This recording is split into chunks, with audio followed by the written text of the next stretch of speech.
Hello Backwaffer. Hello Book, Never Red. Hello whatever. Hello Shinito. Hello Sky Sunday. Hello Aizen. Hello Lepco. Hello Eric. Hello Dan. Hello Falcon. Answer rate to absolute perfection. Yeah. The World Rider. Hello Sikavins. Uriel. Hello Pridwin. Hello Winnie Good.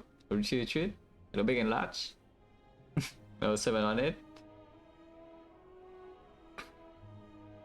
Hello 568. Hello Azima. Hello Bus Shepherd. Hello Listera. Hello Failings. Yeah, this one was something. Kind of stupid. Yeah. I mean, you can still tell the story of the run from the deck pretty easily. Wait, do I have filter off or no? Okay, no.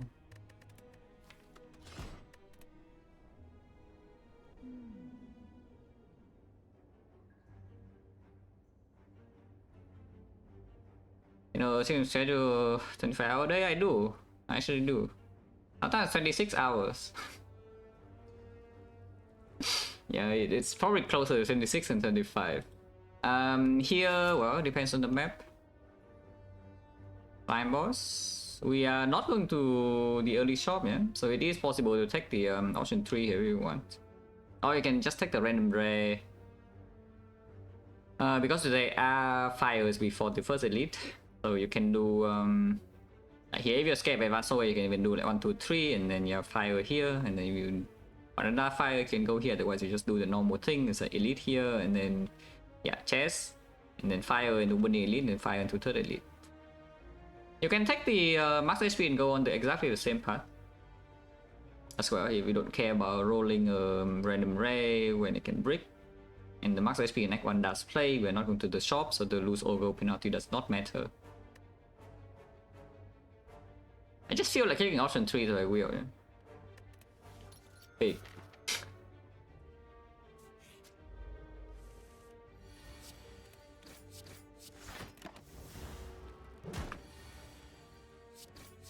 What? Nah. This is spending gold on for the good cause, you know. Look at this. Like, very big. This is root, and this draws also root, and I'm sad.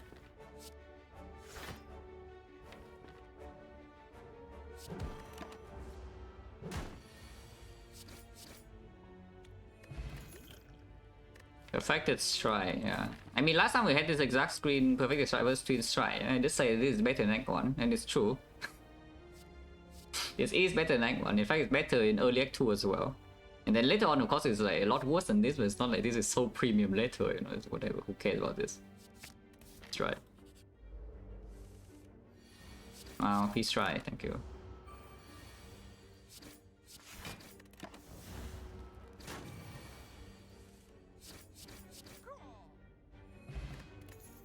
What the hell?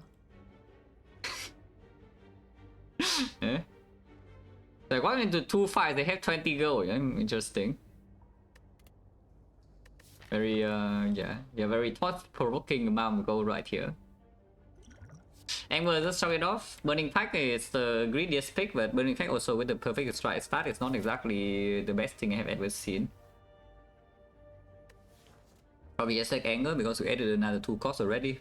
So the strike energy cost gets a little bit worse, even though, you know, this improves the deck's balance because Ironclad, her base deck is very attack heavy, yeah? Only 4 defense, 5 strike, and also the starting card is a damage card, we added a damage card. So the strike drop definitely improves the balance. Now transform and remove both my Peace Strike weaker, so what about upgrading? And also just upgrade the Peace Strike and run into advanced always. Do have extra fires, but worst come to worst, you can always upgrade Bash. Oh, why not? Upgrade. And we want to advance always. Yeah. Maybe see a Pommel Strike and the upgrade. Would be. If you don't have things to upgrade, you can also just avoid the fire by going this way. Because we already have the Peace Strike plus to kill the elite. Yeah. But so basically, if we get like a new potion in these 2, Bone Chains back to 40%, and they don't want to waste the pot, and the upgrade is not that strong, we can take this fight immediately.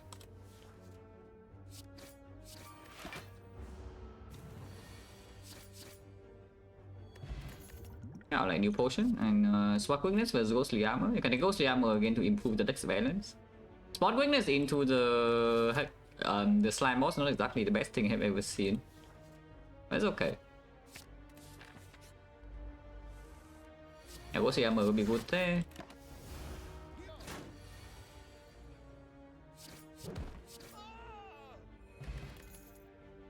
Madness, sure.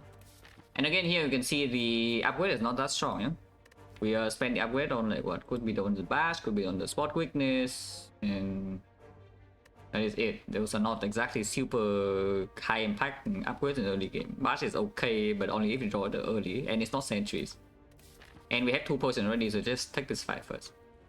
And of course after this fight, the thing about going this way, yeah, is that you're committed to Burning Elite. Going this way, you can still go to Burning Elite, but if you feel like Burning Elite is too dangerous, you can take this fight first. You can take this fight instead and just do the normal Elite. Dark Embrace, yeah, Dark Embrace. Wrong stream. Wrong stream, yeah, is what I would say.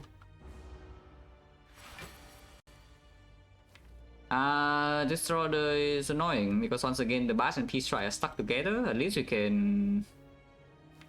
Yeah, at least we can open with anger. Trusting is terrible. I mean, not now though. The thing about Dark Embrace though is that I don't actually mind greeting the Dark Embrace too much. Eh? The thing about greeting Dark Embrace is that you need to at least have something for it in the deck already though. If the deck is like no way even close for Dark Embrace playing, you're actually carrying a real curse, and carrying a real curse is not good. Eh?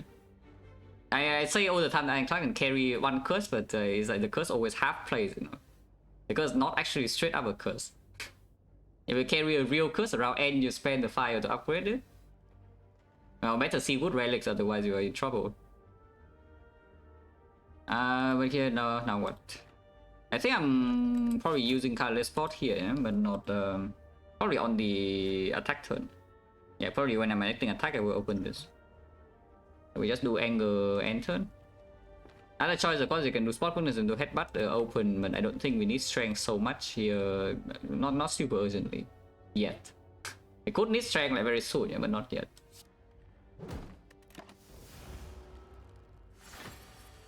And yeah, next turn usually we're just blocking, so playing Bash over Peace right here doesn't make a lot of sense.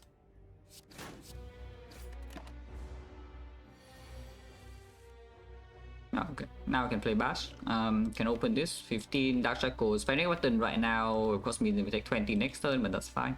Any cheap blind plays. Not like blind. Problem.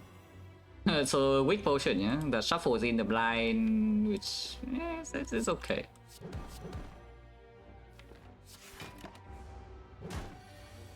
Okay, they draw the Peace Strike.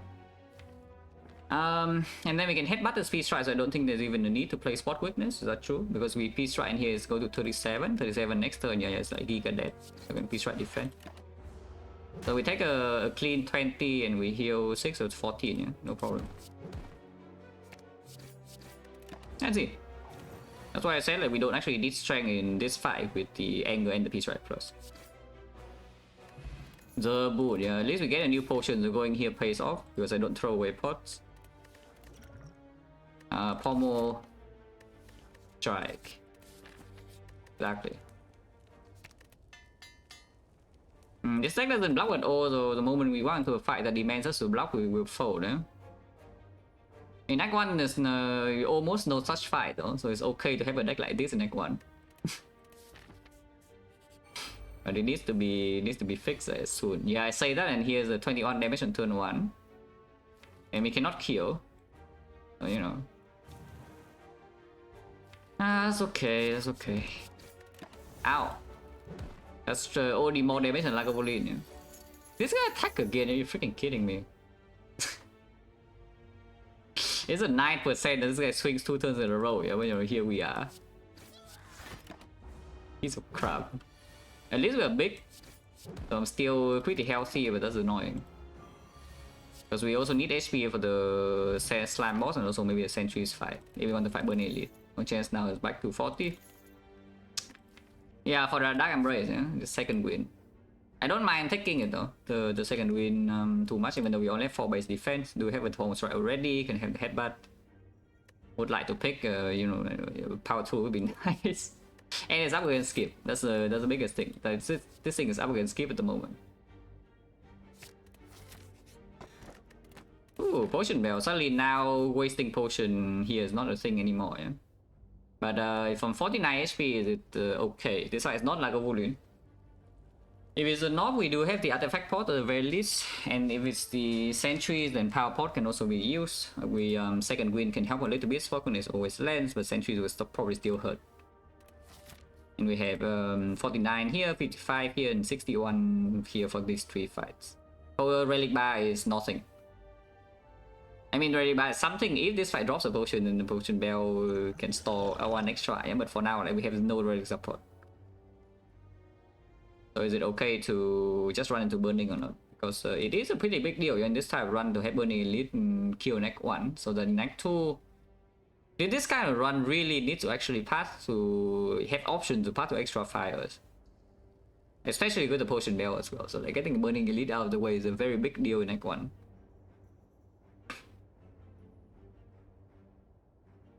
Yeah, still healthy enough. I think we run in. And I just fought the garbage fight, so this fight is better until I see this.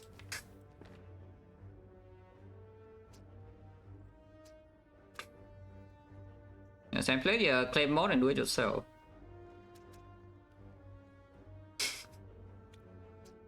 Very simple solution.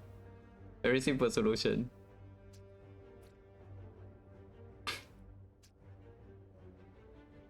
So I don't think I should do something like second wind to double strike. Yeah? I think I should probably play the spot weakness, but like 13 and I still don't split next turn. Maybe I should just play second wind for 2. I should probably actually just play second wind for 2. Hopefully not stupid. Okay.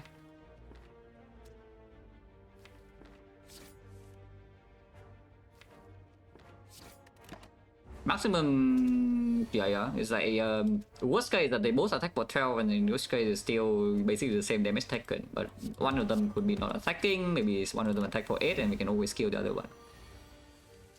Yeah, now like, it's fine.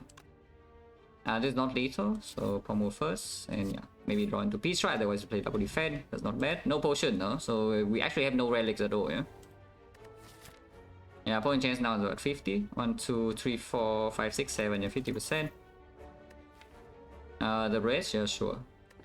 Bludgeon is here. I don't have a lot of interest in this bludgeon, unupgraded. And the deck is already very offensive heavy. We also have the spot weakness here. And of course, bludgeon with the headbutt is slightly stronger into slime boss. We still don't have a clean way to do to split yet. And then we have the no relics. But yeah, the rage is much stronger in the whole fight now and the whole in Act 2. This fight could be normal, even against the normal, we can ancient port, yeah? And then if we have like a Goblin rematch here or something, then the rage also performs. Sentries. Yeah, the rage is not so bad. Could still open power potion. Potion chance down is 50. Power potion here, yeah, demon form plays. Vibrant thing plays in for 6. Piano Pain, of course, does perform. No, not immediately though. Piano Pain does take a while. But yeah, Regen Sentry will also be a pretty long fight. And we see the headbutt is already top deck, so there's no such thing as Peace Strike headbutt or headbutt spot weakness to end the fight quickly. Yeah. So it's just potion, like combats even. Metallicize, sure. Can take the barricade, but like why? We are not overblocking these things. Yeah. The metallicizer, sure. Do I want to headbutt the rage or not? I think the answer is yes.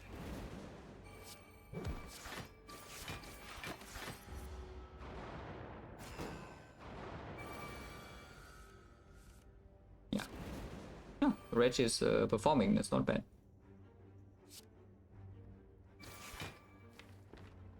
Next turn probably have block, so hit here. Turn after probably still have blockers that we forecast, or maybe turn afterwards is when we get hit. The next turn we block, turn after we block, turn afterwards we get hit, and yeah, maybe should hit here then. That side is blocking another one. This roster so far is pretty good. Until now. Suffering our spot weakness, and of course it's late, and then the defense is not here, and I'm sad. And yeah, of course getting attacks, but Metallicize does protect a little bit.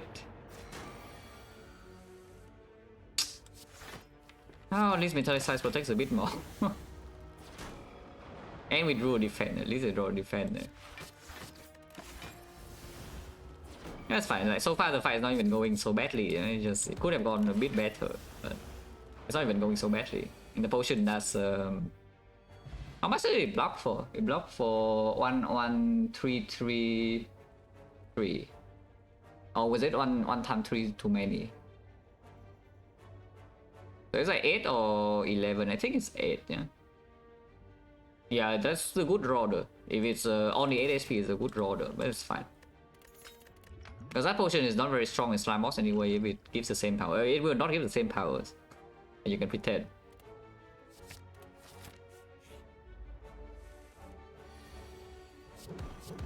I will take extra 5 to play Bash, so you can open lethal.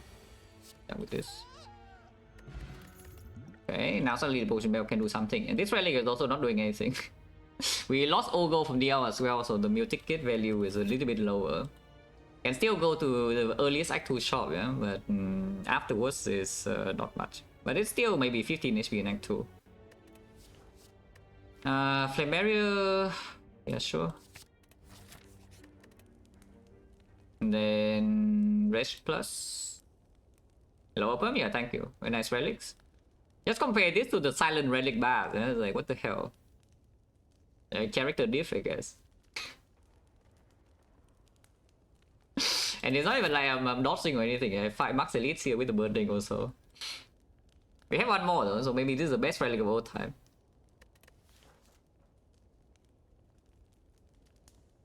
Next fight is either Knob or Lagavulin. Against Lagavulin, Shockwave upgrade is better. Against the Knob,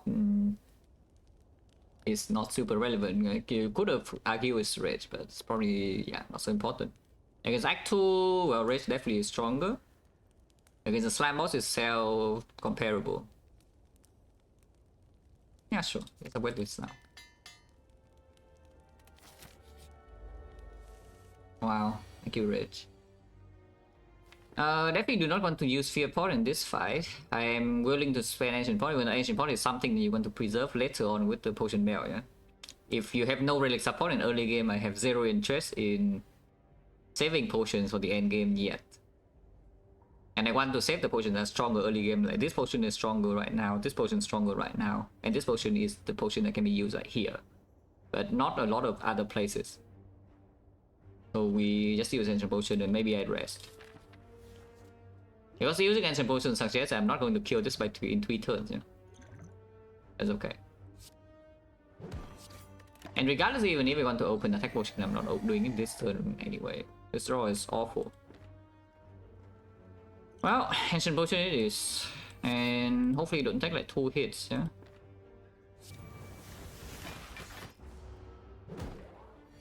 I mean, it's only 19 and we never like die. Did not draw Headbutt with this Peace Strike, so I'm just like sad forever.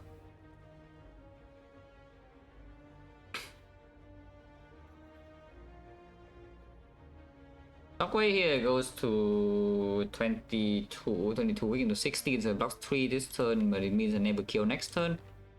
I can, however, guarantee the kill, of course. So it's only 16 here, and the next turn it goes to what? Next turn it goes to 25, and 25 weakens to 18. So I block 13. 16, 13, I'm taking 29 here if I play the Shockwave.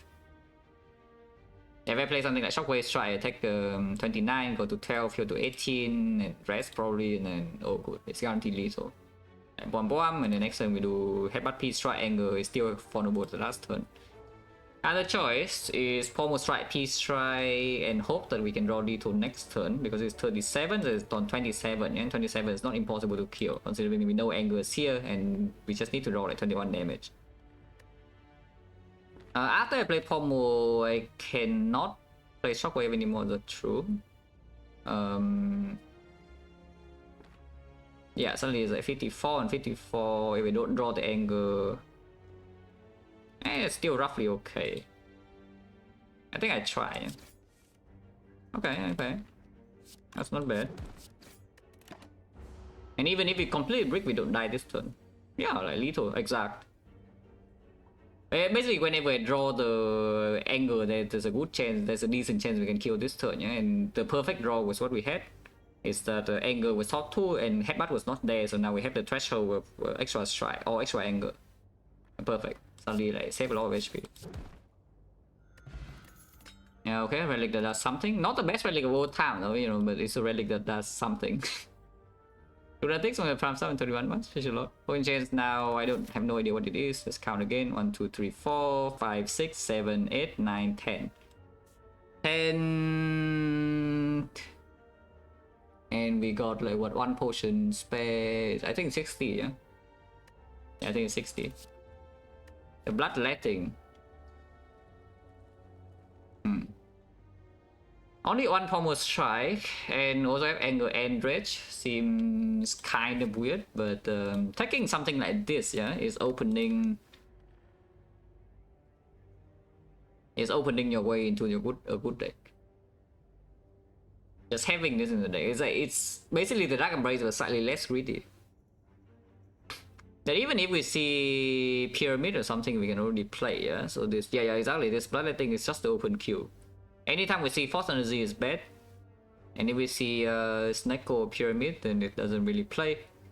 It plays with P-Box, but not even that much. It's okay. It's okay if we see P-Box. The P-Box is like kind of dangerous to take in this spot though, because the damage does drop a lot when Perfect Destroy is a main attack. I still have the Anger, still have the Rage to play next 2, have the Shockwave, have the Vajra. So it's okay. And another thing is that, yeah, with the Potion Belt, we want to be strong and get ahead. If you are strong and get ahead with the Potion Belt, it's pretty reassuring for late game. So taking something like the bloodletting that could make you drink too many potions like 2 and get behind the curve and suddenly everything sucks is maybe not worth the payoff. Yeah, maybe it's just not worth the payoff. What about this Stop Boomerang though? Stop Boomerang right now already +1 here. Vajra, the one is to deal 12 when single target. And then we do have Spot Weakness. Twin Strike is just better, right? From this spot, if we really need another attack for some reason. It's like, yeah, now for example, you see that you're on 3 energy in Act 2 and then everything's like kind of sucks and you need more damage somehow, then maybe pick a Twin Strike even. Because it does improve the P-Strike. Yeah, it's not quite time for the Boomer, yeah? I don't think. But I'm pretty sure we're still resting. Because the upgrade is not even so important here. Like, there's no upgrade that really stands out. Okay, I kind of need this upgrade for early Act 2, or maybe this upgrade will be so strong later. This upgrade will be pretty strong later, but it's not so urgent. And I actually kind of want to preserve these pots now for Act 2 if possible, and of course resting always mediate the slime boss variance. Yeah. That fight is extremely high variance, especially when this damage scaling doesn't land, and your main damage is 1 cut. If your main damage is 1 cut in the slime boss fight, everything can go terrible. If it decides that you draw like garbage. So skip and then rest. Also our rest is bigger because I took max HP from Neo.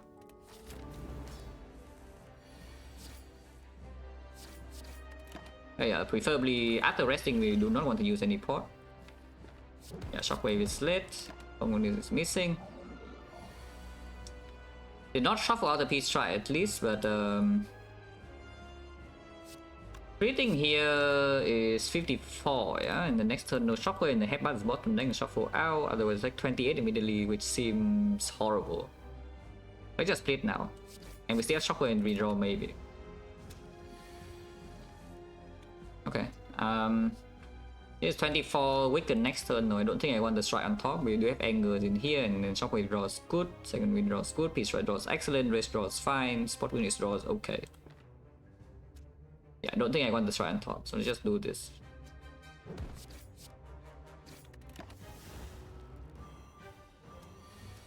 Okay, Spot Weakness, 18, yeah, of course it's not exactly what I want to see. That is also exactly not what I want to see. That is horrible. I mean, I still do that order. There's no way we don't Spot Weakness first, just because sometimes I don't want the Shockwave, yeah? Because, you know. But like, this is awful. And not even the bash anymore, so we don't have Vaughn, but at least I rested. And headbutt we also know is getting out, yeah, but here's the rage. Here's the rage that's going in. It's fine. 36 is plenty. This slime is alone is not that strong. Yeah, this slime's alone is not that strong. Have 4 strength. It still hurts, but you know. I rested, and if you do not rest, then you only need to use a pot, yeah? Because I don't think any upgrade would have made a meaningful difference with this draw order. Yeah, maybe you can say bash, but no, not even bash. Bash is only 2 damage. The vulnerable doesn't play, this upgrade doesn't play at all, the second wind upgrade doesn't play at all. So the upgrade, like, what is try, or the anger. Yeah, of course you never do that. So this upgrade is just losing 1 pot already, and the early Act 2 is not that strong. So far it's like not too bad. We deal 19 and 19 goes down to 28, and 28 is a good number. Or you can split immediately. Splitting immediately is fine, actually not weaken. Yeah, that's fine too. And 14, let's just take the peace strike. Not peace strike, promo plus. But yeah, the rage plays again, and yeah, 14 kills, and then this kills. Cruise 2, I don't know your definition of cruise, yeah? But we lost like, what, 32 HP there, right? That's not exactly cruising, which is why we need potions like 2. Because this deck definitely can go quite wrong in the leg 2 without relic support. Yeah, we break the potion again. Corruption is here if you want to, yeah, for the Dark Embrace that cannot play. Oh, it's time for the Fiend Fire. It's like Fiend Fire with Pommel Strike, and of course Fiend Fire with this. You already have some ideas. It's like you can Fiend Fire, exhaust some cards, and the second win exhaust the other stuff, and then you have some red loop with the rest Pommel. So you know, yeah, why not? Like, don't you see I have 89 right now and not low gold? Yeah, of course that's a deal. What do you mean?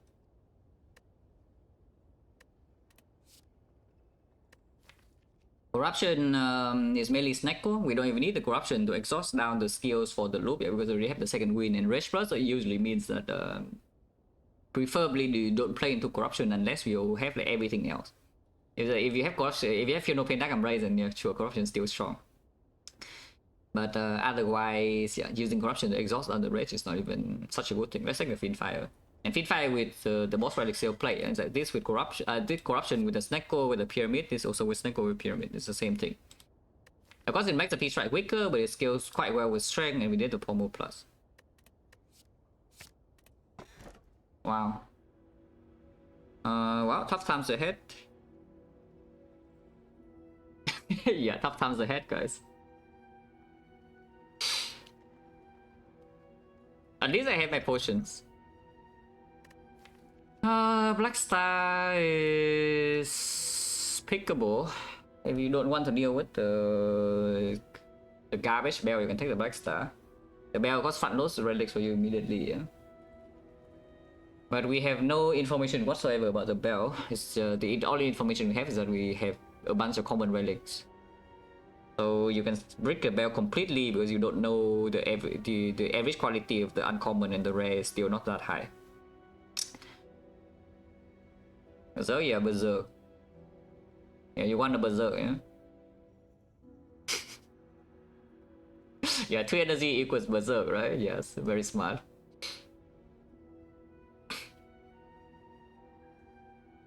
Now, at least something about the bell is that the curse of the bell can be exhausted with second wind. It is an extra second wind fuel in very long fights, and it's not the worst. I mean, it's still negative, of course, like the curse. But it doesn't get in the way if your plan is going to exhaust down to loop that much. Rockstars is so hard to pick here though, because yeah, mainly because the even both stabbing damage is not good. Yeah? Like lethal damage is already very bad. We can kill Slavers. We can kill Slaver pretty easily with the potions here, but the other 2 fights are not exactly it's so easy. And then of course whole way fights are going to be a massive pain.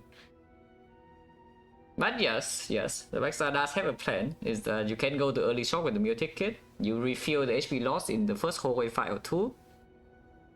and then you just buy potion and you brute force elites, and afterwards you don't need to deal with the bell garbage, you know. And after you leave Act 2, it's already giving you like maybe the same amount of relics, maybe one less. But your Act 3 always becomes earlier, easier, and then of course later on you're like a lot stronger.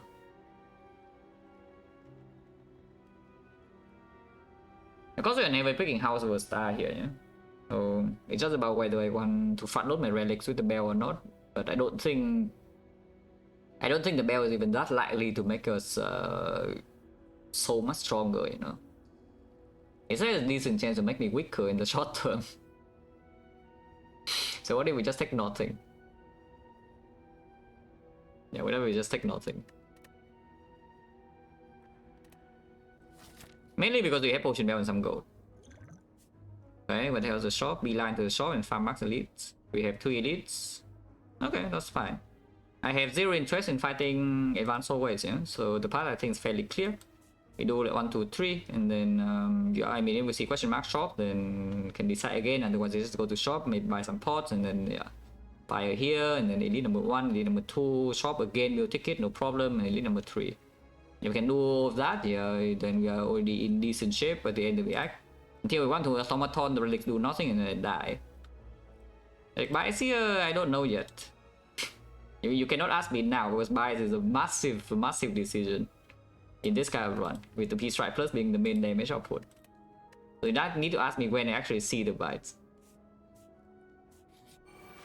Baseball of Doom, that's bad by the way, and that's especially bad with this draw. So you are 3 energy, yeah, and then you are floating 2 energy here. You also lose your best block card, and this fight cannot be debuffed. So this fight will be a massive pain. This fight will hurt, yeah, a lot. I could headbutt the red, so maybe it's not the worst thing I've ever seen. You cannot kill it next turn, so we aim to kill it in like 3 turns or something. Yeah, the red is going in, you know, red is going in. Like still take 12, though. It could be worse.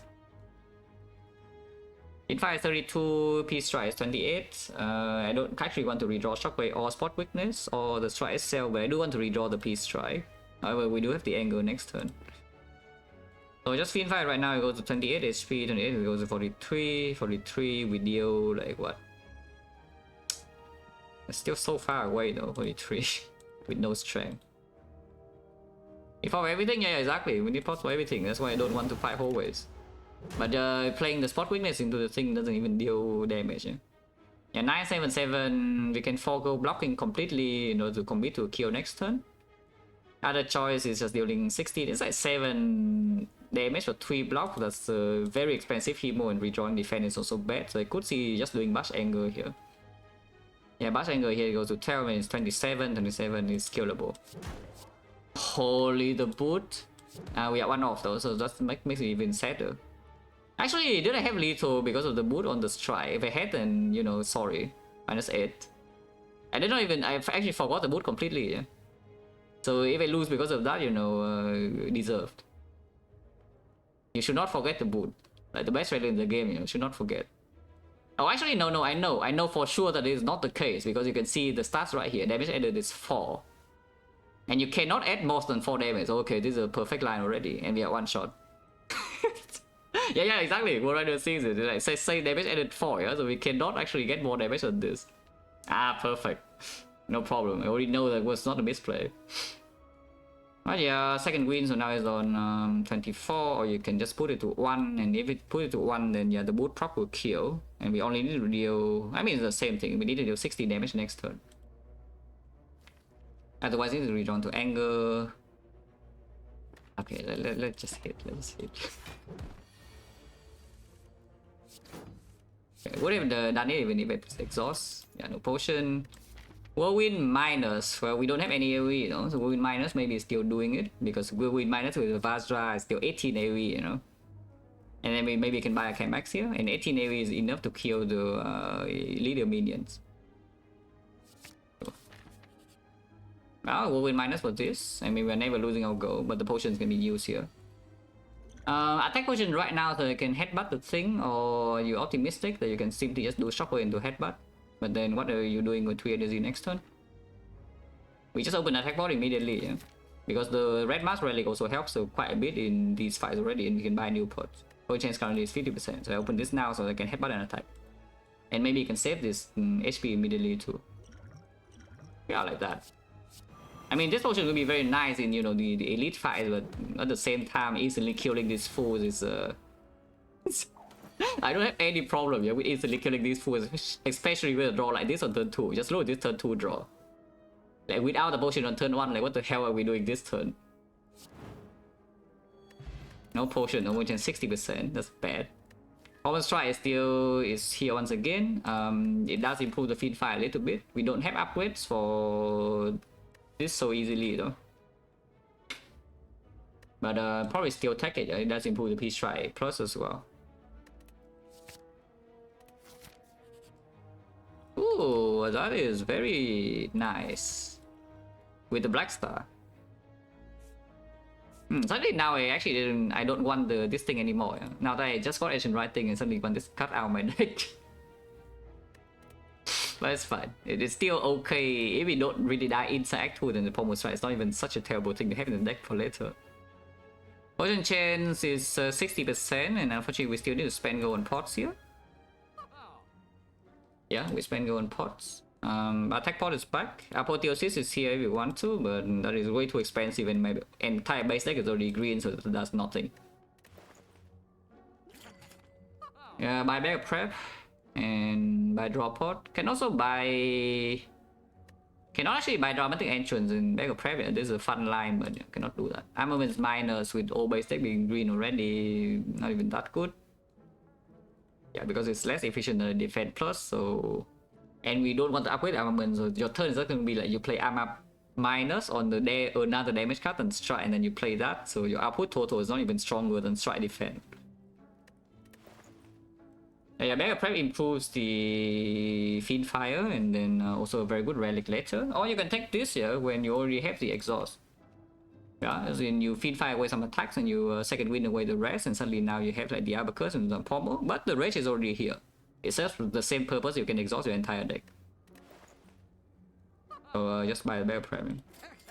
And then buy another pot, Potion 60, but we are facing only one more fight, so you need to buy a new pot here. We do not ever overflow potion. And then we use the potion here, and then we just have like more potions later, yeah. So just buy this. Potion 60. Oh, thank you, Red Mask. Thank you, Rich. I said though, yeah, double strike into Fiend Fire is a decent turn, yeah, Battle Prep will replace. I don't know why I said that, because I need 2 energy Fiend Fire, but 3 strike is not even that bad, yeah? Don't worry about it. Yeah, don't worry about it. Fine, nah, this fight still sucks. This fight still sucks. Especially if it does this pattern, this fight is still awful. And I have not drawn my Shockwave yet. But maybe we can kill next turn, because I think we're not going to play defense here, yeah? I'm just going to Blast Strike. And maybe we can kill this turn, and this fight is still okay. Yeah, we can kill. Okay, only -6. No potion, 70%. Well, freaking tanks. At least I have potions stored up from Act 1 and I did buy something new. Yeah, yeah, 70% potion chain, that's a little bit rude, I would say.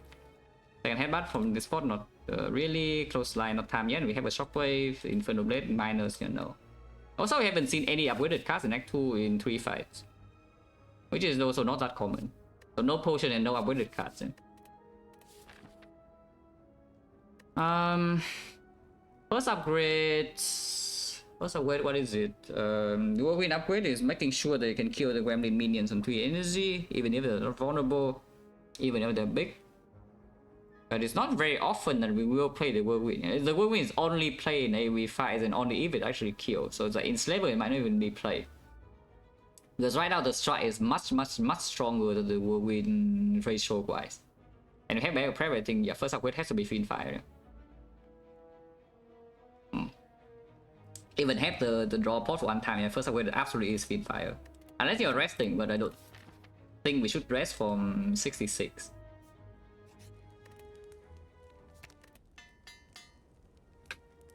Yeah, then Ghost Fight lead now. This is maybe the worst fight. Battle Prep sucks? Or does it? Because I can Fear Pot and then Feed Fire now. If you just play Shockwave, you can still headbutt the thing, but yeah, this thing has like, a lot of HP. Fear Pot can play against Slavers, but against Slavers turn 1 we also have the Red Mask to mitigate a little bit. And of course we get new relics, we still have the attack pot. Yeah, let's just Fear Pot, yeah?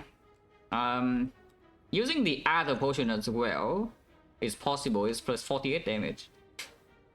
And right now we are floating energy, so you could draw a pot into like Spot Weakness or Pommel Strike, and you know it improves the turn quite a lot. But if I just use Fear Pot, and I think I will play the Strike before the Feed Fire. I don't think I will play Defend, yeah, but I think I will play Strike before Feed Fire to preserve the P-Strike damage. Because it's only 1 less damage in here with the Vulnerable compared to Feed Fire, but it's plus 3 on the P-Strike, so it will be positive. Then the damage will be what? This is 16, 80 and 95. 95 is still so freaking healthy, holy crap, but we have the rage. Yeah, double Glucking is possible also, because this fight is maybe... I don't even know, like, this fight is not actually a worst fight. A worst fight could be the leader, depending on when we draw the whirlwind, it depends on her pattern. This fight is pretty bad though. And of course this fight is when we are at our absolute weakest, because the boss relic is not doing anything yet. And the boss relic is not doing anything yet. And by the time we get to the next elite fight, we have like plus 3 relics, yeah. So by comparison, we are stronger, and this fight also drop pots. We have 70% potion chance here, so we will drop more pots. Okay, maybe just double clock, yeah. Okay, Spot Weakness. And then in that case, we don't even need the Fear Pot, because we can already deal 1, 2, 3, 4, 5, 6, 7, 8. 8 times, in fact, like, if I Fear Pot right now, it dies instantly, you know. This is 21 times 8, which is unfortunately 4 off actually. 4 damage off. Yeah, with Fear Pot, still 4 damage off, yeah. So without Fear Pot, we deal 112. So it's on 60. 60 is quite a lot, but we have Rage sometime next turn, so you have the Defend plus. 60 we can kill over 2 turns with 4 strength for sure though. Now I think I take a bit of a risk, yeah? I think I take a bit of a risk and just don't Fear Pot. So just Fin Fire now.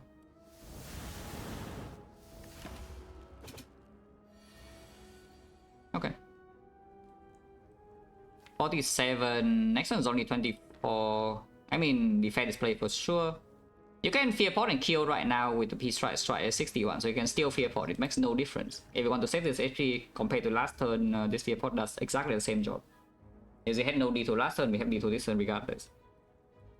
But if you try to maximum block, because next turn there's a Rage in here with 2 Pommel Strike, so it's a pretty decent chance we block okay. And we can even... I don't think we can kill from 47.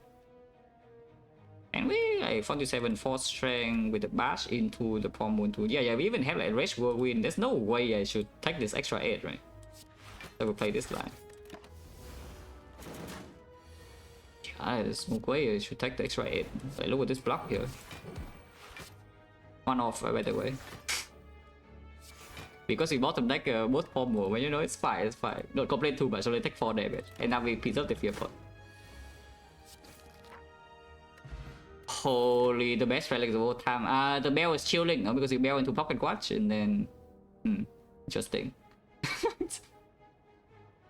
Yeah, you bell into your Pocket Watch and then you are like actually giga chilling. But yeah, Mobang is here. At least Mobang is in a better position. It's still kind of similar. You can skip this shop, I suppose, but here is like healing 50 is pretty good. Oh, no potion, by the way, potion chance 80%. Ooh, a Reaper.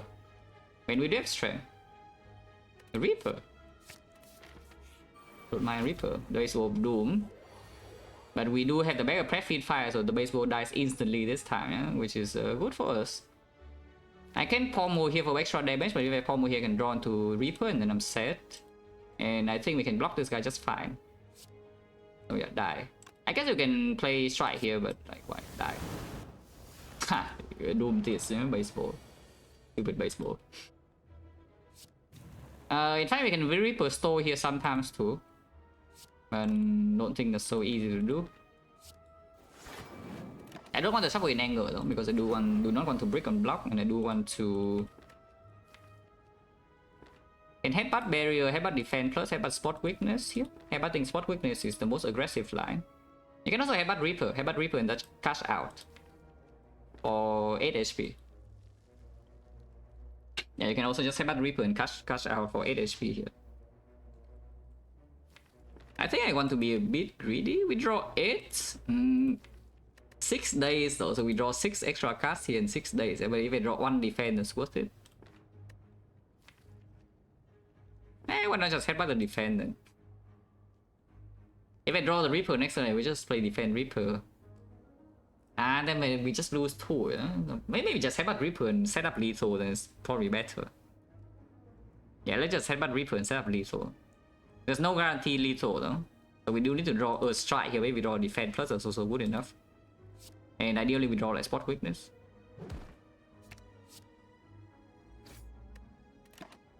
Actually, spot weakness is 1 damage off. But yeah, we just get our HP now. So excellent, we heal a lot here. Potion drop. 10 gold is quite sad, but it's fine. Don't chance 70%. Battle trance is still very good. Pocket watch or not.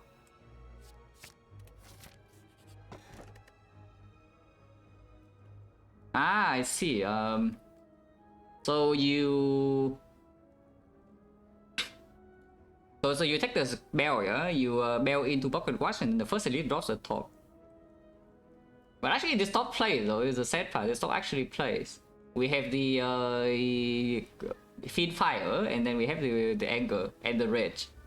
Is that you can actually, if you can somehow burn your entire deck away and only have anger and rage, you're chilling. And boom, you know. And with the Black Star, I don't think we care too much about extra rating. Actually, is that true? Or is this basically is the long term for this one like so incredibly strong? They just take this and sitting top because they play sometimes. Because yes, it does play sometimes, and even in the automaton fight, it could save me.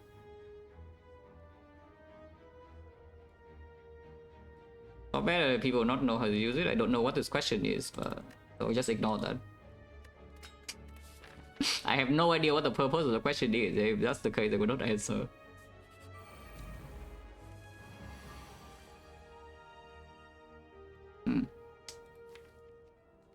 That's kind of annoying. Power Potion is for automaton.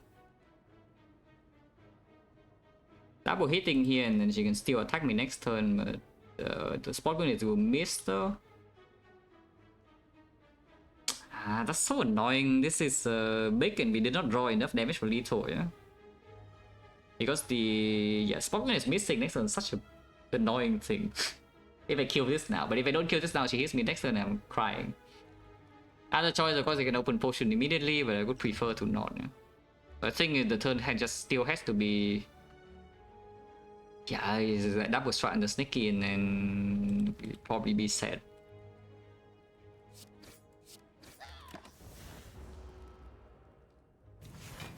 Oh, she attacks. I mean, I don't know whether it's a good or a bad thing, but you know, we can land spot weakness here. It's pretty painful, though, to be perfectly honest with you, but you know, we can land spot weakness. And then we did Reaper redraw, yeah, so it's not the worst. This turn is just spot weakness here. Headbutt the spot weakness, because next turn the wizard goes in, and then we defend. So we can land 2 times spot weakness and redraw the Reaper if she resummons. Like 25 though, but 25 is okay. The boot. Yeah, it was now 7 strength and we can kill. Yeah, she does resummon. Shockwave next turn is like kind of nice, except I want to redraw the Reaper immediately. So I can see just ignoring Shockwave. We have the whirlwind guarantee, yeah. I don't want to draw the anger yet, I don't think. I just want to draw Reaper next turn. So now we Reaper now will be perfect. Why?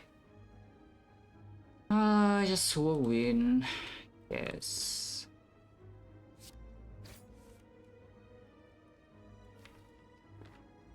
Yeah, that's one. Infi is killing. Hopefully, I was saying that hopefully she doesn't attack so I can freaking Reaper and then Fiendfire. but she attacks again, so the leader actually did the perfect pattern to deal damage to me in this fight. That is fine, we still kill her. But I cannot get my Reaper HP, which is quite sad. But she actually did the perfect pattern to deal damage to me here. Now Blood Vial is the thing. Upgraded, bottle Shockwave is pretty nice.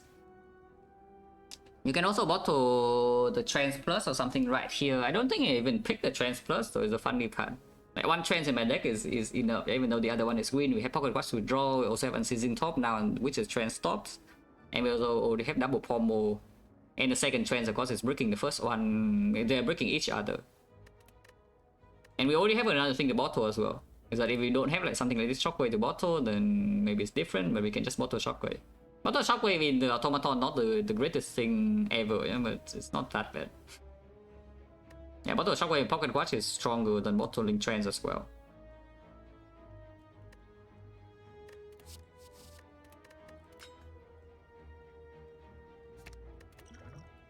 Did get potion 60.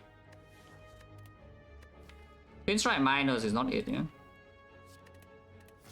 Giving Trance Plus is a bit weird, but I think it's correct here. Stop, okay, stopping. Do I go to shop though? If I take this, then of course we still don't have to go for uncommon relic, yeah. And preserving more bank is good, but at the same time, Black Star free pathing long-term value is like high, all potions. And heal 15 is not even the worst thing ever. Healing 15 here, because I think we do need the HP in automaton. I don't think we actually need HP for these fight, but we need HP for automaton and quite a bit of HP in fact, because the Shockwave doesn't land there. So it's like 230. We cannot buy uncommon relic or rare relic, but you know, maybe Black Star is giving enough. Or I can still buy something like this, pellets, if you want to. Pellets with the Trance. We have 0 power though, so the pellets is a little bit suspicious, yeah. On the other hand, you can improve turn 1 even further. And you say that the...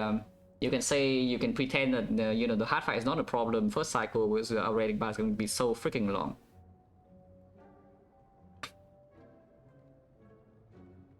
To 50, well, I mean, depends on whether you want to lose the run or not. Yeah, it depends on how often you're accepting to lose the run. But also, of course, here is never picked because there's a 20% chance I just die. Not exactly 20%, yeah, it's roughly 20%. Because if chest is empty, I cannot get my blue keys, or I will just lose the run on the spot if I don't see a random chest. But yeah, it basically depends on how big of a low roll are you willing to tolerate.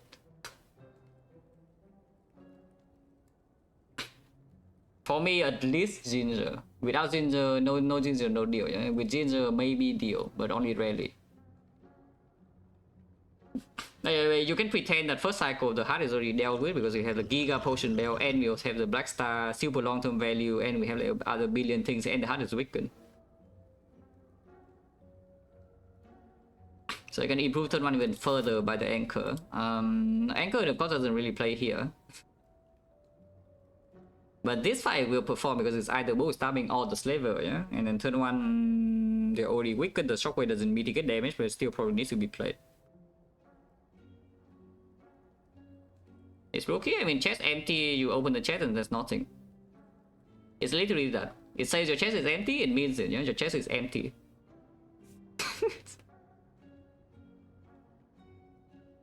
Your chest is empty, and then there's not even a blue key in there for you. So you lose.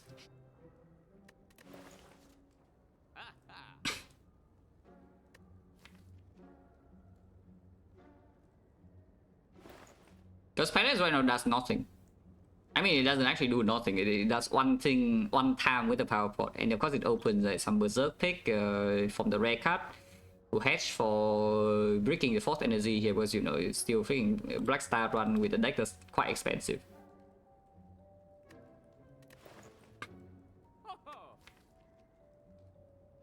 And we do have the Reaper also, so the Anchor is not super necessary. That's a lie. That's a lie. That's definitely a lie. Like plus 10 raw and most stabbing is already good, and in Slaver is also plus 10. And it's not even like Act 3 fights are so trivial either, you know. The Anchor is still just very good. Okay, fine.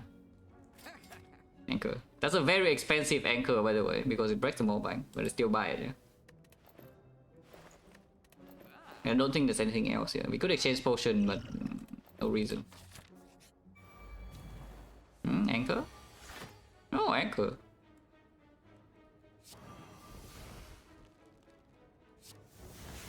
Hey, anchor.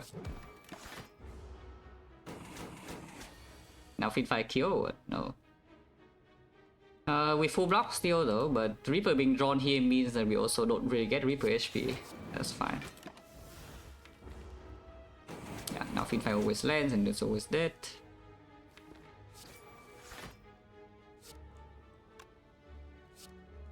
Okay. Can try to Reaper next turn, but not still too much trouble. No potion here is actually good. 10 gold again. No? I feel like we have rolled 10 gold like multiple times in this run. Yeah? What's the potion chance? 1, 2, 3, 4, 5, 6, 7. 70%. Maybe we got 2 pots. Pellets. I mean, I'm still taking it though. Yeah. Anchor. Going in. 70% potion chance. I'm willing to attack pot here if needed this turn, depending on what we draw. Don't need it yet. Don't think there's any way played in flame. Okay, just not needed then. In fact, I don't even need to Fiend Fire. I guess I won't. Because this is the cost 5 more block.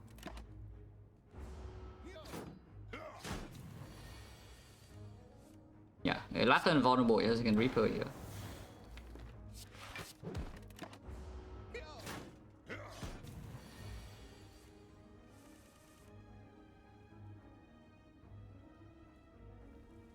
Oh, it's time, guys, it's time. Boom, and see, sing top. Well, I try my best. The top also try its best. Yeah, the top also try its best.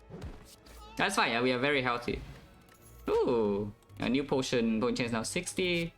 Ah, Dark Embrace, and now this Dark Embrace is absolutely being picked, you know. Because we have the second win Fiend Fire now, and we have gotten past Act 2 with the Black Star. I mean, the boss is still freaking here, but you know, it's a different story. Yeah, the pellets. Anchor is already like plus 18, so I'm not too unhappy. Because the automaton fight is not even so easy, you know. Also, yeah, Unceasing Top is set now if we do Dark Embrace into Fiend Fire, because it will not proc anymore. Now you can still go with anger, yeah? You can still go with anger. And honestly, this Dark Embrace actually makes the Unceasing Top anger thing a lot more real than before. Like without a Dark Embrace, I don't think this is actually super realistic. But with the Dark Embrace and the second win, now you can actually feel hand and just Fiend Fire your whole thing. And now suddenly you have like almost no cards on deck and the Unceasing Top anger can go off.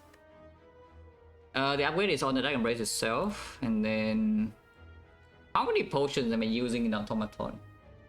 Because now that we have a Dark Embrace in the deck, suddenly now the corruption from Power Pot is a pretty big out. Yeah? And I'm willing to just spend I'm willing to just spend like some strength pot in Automaton fight. Attack pot is breaking pocket watch, so I could see opening 2 strength pots. We also have bronze scale for hard damage, so like the strength pot is not super needed for the end game if somehow damage just falls off a cliff. This potion in Automaton also can work though, is the thing. This potion I want to preserve, and I guess I'm willing to spend the other 3 if needed. Preferably not, but I am willing to spend the other 3. And you've got strength pot with Reaper and with pocket watch. But yeah, with Dark Embrace. So what was the bell? Well, now that we have seen the relic, we know the bell, what the bell is. It would be pocket watch, more bank, and actually uncommon relic. We have no idea what it is. We still have absolutely zero clue what the uncommon relic is, because the next in the queue is bottle lightning, but the bell will not give you a bottle lightning, and it would not actually go to the next slot either. Yeah, it will go to the other direction. So did we see the uncommon relic in the shop? Because if we have, then that would be the thing that shows up. But I already forgot like whether I saw uncommon relic in the shop or not. If we have seen an uncommon relic in the shop in Act 2, then that would have been the relic from the bell, but I don't remember it at all. That's fine, I can just click it later. Oh yeah, shop was like Palace Anchor and something else. So, oh, Bottle of Flame, huh? Wait, the Bottle of Flame, so basically the relic at the end of the queue is Bottle of Flame, yeah? The bell cannot give Bottle of Flame either, so it actually ping-pongs back to like this or what? If that's the case, that's pretty funny. Yeah, if that is the case, that's actually pretty funny. We can click the bell later, I don't need to theorize, can just click the bell later. Alright, we'll see. So what is this? I embrace Shockwave, draw 1, and if it draws into Sparking, I'm set, draw into Fiendfire, I'm set, draw into Second Wind, I'm set. Plenty of things I'm set, and not a lot of things I'm happy, yeah? Let's see. Michael, thank you for the props up, fish a lot. Let's just do your Shockwave, Dark Embrace, enter, yeah? Trip O artifact, and then we can use Fear Pot. Okay, yeah, I mean Whirlwind. It is stealing my Fiendfire, that's kind of annoying, but I guess we can set up the huge Fiendfire if needed.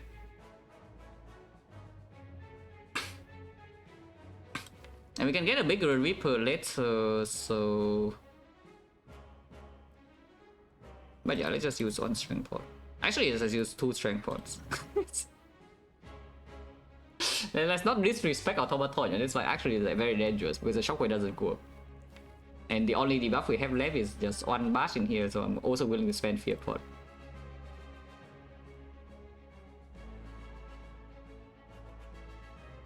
How many defense am I playing? I can also just play Reaper defend here, Reaper defend Anger, for example. Yeah, Reaper defend Anger seems fine. And then this guy's stealing Fiendfire, I want the Fiendfire back.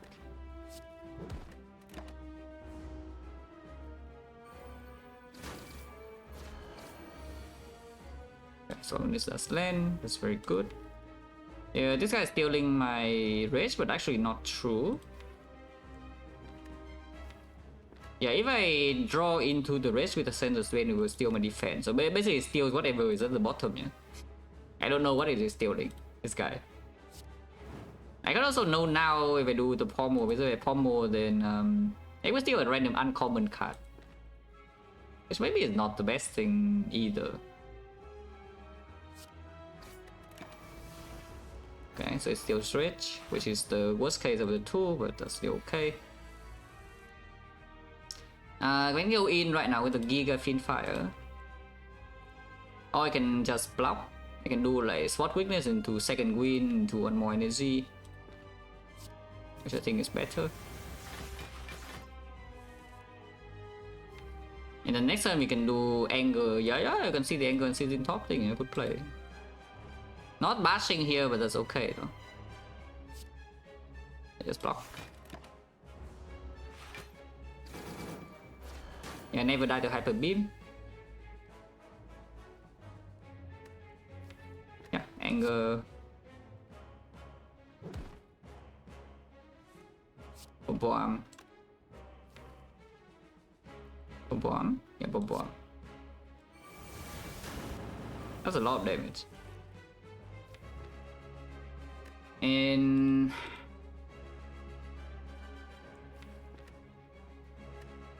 you can aim to kill this next turn by just doing the bash here and then do nothing, because you draw basically your entire deck here and you have like some anger into the thing. Then this anger is at 28. There's only 100, so you draw into 5 attacks and you kill. Okay, sure. Let's just do something like this. Yeah. Or you can also play 2 angles now. Playing 2 angles now is fine. You draw 3 less cards next turn, but you deal this 56 damage immediately, which is honestly probably worth it. And I can kill this this turn. Yeah, it's dead. Okay, so preserve Fear Pot. Corruption is here to go with the Dark Embrace, or you can go the Impervious. Yeah, Palace. After since I turned out the Palace, we added the 3 powers to the deck immediately. Yeah? I said no powers, and then after I turned out the Palace, we see 3 powers and added all of them. Oh, what's going on? Because I can take Impervious instead. Impervious is also a good card with the Pocket Watch, and it's not even so horrible with the Dark Embrace. If I take corruption, we have acceleration, but the rate goes away, so the long-term block engine is not actually here, and we don't have a funeral pain, yeah? So we need a very high damage output, which can have. Enemies perma-von, they have strength, they have bronze skills. Corruption is just fast. Mortal Shockwave already makes the corruption slightly worse though, because it's what does it actually discount? Because the second wind can also just exhaust all of these. You don't need corruption to exhaust all of these. So corruption gives you like 4 energy on this, and then 5 energy here, and then 6, 7 energy here. And for now, that is 8. I guess you can say 8 energy here, but you know, corruption exhausting this is not a good thing. And this on turn 1 is still played. So it's giving you a 7 energy for 3. And it does make the skill draw with Dark Embrace with second wind and Finfire can already do the same job. Even if I see Snecko, this corruption, I mean, of course it's good, but it's not so overwhelmingly stronger than the Impervious. Yeah? I think I take Impervious now. Yeah, don't I just take Impervious this turn? And Impervious with the Pocket Watch and the Headbutt can also be a combo. Willingly turn down Corruption Dark Embrace though, when if you don't need to play Corruption, you once again can just second wind it away is a bit weird. Having an option to accelerate is always kind of good. You know? Yeah, having an option to break Pocket Watch is actually just good. You don't have to break it, but having the option to just play like 20 cards per turn is a very, very good thing. Maybe it's still just corruption. I'm slightly afraid that if I take this corruption and we brick reverse in Act 3, yeah, suddenly my deck doesn't have enough block and this corruption is bad forever. But the Impervious can actually eke out enough value because we do have the Potion Bell to cover a little bit of output, and the Black Star in Act 3 is still performing. And then I go into Act 4, I can block for maybe 2 cycles and I run out, but you know, 2 cycles is enough. If I take the corruption, I'm slightly afraid that I cannot even block second cycle sometimes.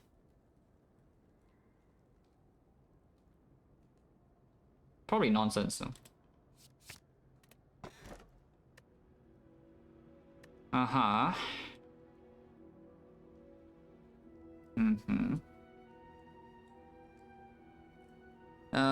This Joker is actually pretty free. Yeah? I mean, it's not that free because it kills my seizing top angle idea. But it's actually kind of free, even with Corruption Dark Embrace. The Curse Key is not totally free, but you know, we do have the second wind and Pocket Watch. Pocket Watch, I don't know whether speaks for against the key, because you can draw through the curse more easily, but you also draw the curse more often, yeah. And we do need to open the chest, but we also have free pathing, and the second wind of course can get rid of it. And Feedfire can get rid of it. So probably just take the key. I do want 4 energy, you know. I do want 4 energy, so second back Potion Bell is a nice thing and all, but with Bottle Shockwave and not Bottle Corruption, probably not. Yeah, probably just take the Curse Key, yeah.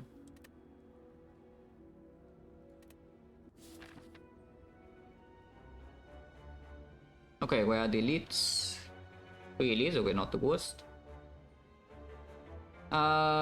No less shop though. Yeah, if you go to 3 elites, it's no less shop, so you're stuck with the curse for the second half of Act 3. But there's no way I go to the 2 elite part just because there's a shop late, right? Like here, like with the shop option, no, but I lose freaking 2 relics, yeah. So we do have a low roll chance with the curse. Check it with the red fish a lot. Yeah, we do have the low roll chance with the curse for sure. Do have red mask, so going to question marks like okay, and I guess no, the moment I step into here we can no longer go to this shop, so even if I see red mask go, we cannot spend. That's so annoying. I guess then this part is slightly stronger, yeah, because from this part I can delay my decision a little bit more. Like I need to decide by this node. From this node I can still go to the double elite here. Or if I have seen some gold, or I see that okay, I'm strong enough without the extra relics, it's just not low roll, then we simply go here and then path to this shop instead. So like at least in the point is here. If I start right side, if I start left side, then we need to decide very, very early on. It's like here, like 2 floors earlier before the elite. Yeah, probably not. Man. Yeah, probably not. Let's just start here. Gonna go plus less shop. It's pretty bad because you lose 2 elites and First of all, you lose 2 elites, yeah? 2 relics, yeah? And secondly, like the Act 4 shop is still there, you know. If you have like 600 gold in here, then no problem, the shop's good. 500 gold, you're still good. 300, not good enough. So if you see the red mask, then there's a big reason to go here. Like we'll see. I think I start here regardless. The spiker. Do we have the anti-spiker? Oh, I hope we can kill the spiker. Don't care about pocket watch here, do I? I do actually.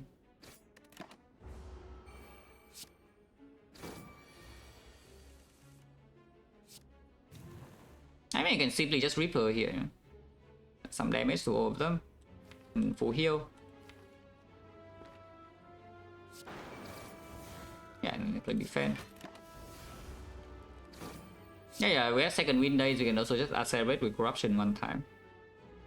Unless it does something like this, then I need to kill it now. Dragon Brace bottom deck. Guess I can do something like this now.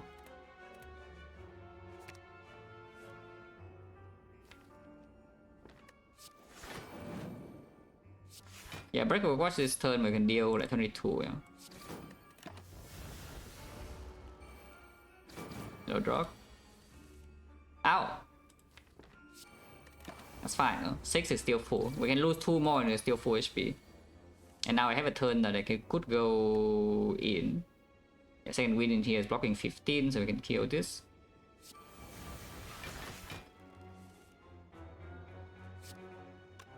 I can kill this as well. Yeah, and now defend into attack. Perfect. Potion is 30%. 11 gold or low roll. Dual wheel Reaper, dual wheel Pocket Watch, dual wheel Corruption Dragon Brace, but it's only on the Reaper really. On the Inflame, it's not even that strong. It's not very good. It's like if it does have one-time play with the Power Portal, so it could also roll like Demon Form or Feel No Pain and it works. It's only the dual wheel minus. And of course, when you play the dual wheel, you break Pocket Watch. And we only have the spot weakness to repeatedly gain strength if it's a fight that is tollable. I don't even want this dual wheel, I think. Yeah, I don't think I actually want the dual wheel. Let's just skip. Question mark because of Brand Mask. And yeah, of course, some relic outs are pretty good. Yeah, Palace Panic Button is nice. The bomb, it is a skill that deals damage, but we don't need AoE damage because we have Gremlin Horn already. The chip I think I should take though. Or unless you want the War Cry Plus instead.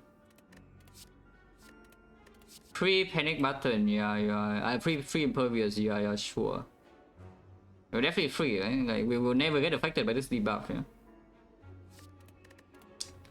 This is really okay too, you know, it's like draw 2 after Dragon Brace is down and before it still have some place. And we have Bottle Shockwave already end the Fear Pot. But because you have the chip, then you can ditch the Fear Pot or something better, so it's kind of like you gain half a potion belt, you know, for the end game fight, especially the heart. But you can also just upgrade your...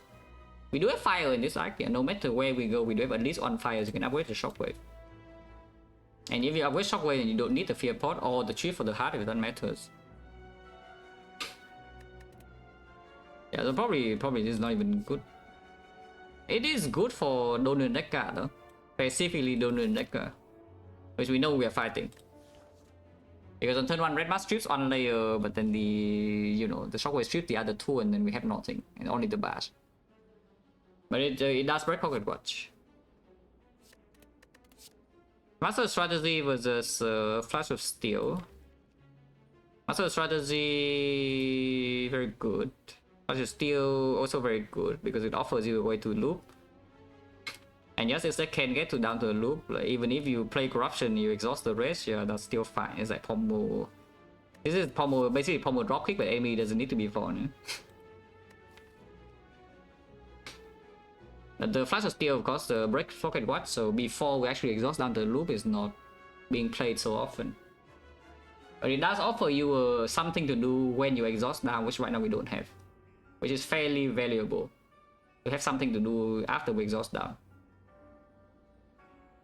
We do currently have like race into double pommel, but that's only half as strong. Yeah? Race to double pommel is simply just half as strong as the other thing. But maybe you can see Sundial, you know, you can also see Sundial, yes. With the Black Star, it's possible, we just see the Sundial. And of course you can also see something else to loot, like you can see a real dropkick, for example. We can see like a bloodletting, and we don't need the Flash of Steel anymore. On the other hand, this Master Strategy is just playing.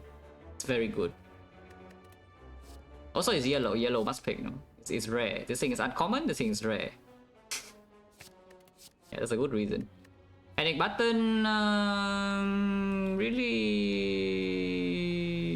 okay thing. It plays with the Rage, but don't have a Feel No Pain and don't have a way to cleanse, yeah, no pellets. So it definitely can be awkward sometimes, but yeah, it's probably still better than skip. Panic Button. You can also take Madness to do Madness with Pommel Strike and then you loop that, but there's no way to force the Madness target in this either, especially if we're exhausting with second wind, you know, the Madness is just like going bye-bye. Panic Button. And here I think thinking ahead is like, okay. Wow. Skip this shop entirely, or what? You can take Burning Pack, you can take Purity, you can buy some potion. Oh, you can buy Artifact, yes. Artifact is back and you can be both. That does mean that this shop becomes a lot worse, yeah? So maybe we just don't go here anymore, because there's no red mask gold already. Yeah, there's already no red mask gold. It's guaranteed to be no red mask gold until at least here. So we have zero information. The blue candle is also gone, so we know that the curse cannot be easily negated. Yeah. I'm getting worse and worse. What? What do you mean? We have a curse that guaranteed to come here. So like, why is this so bad? I have a Dark Embrace Corruption now, so why is this so bad?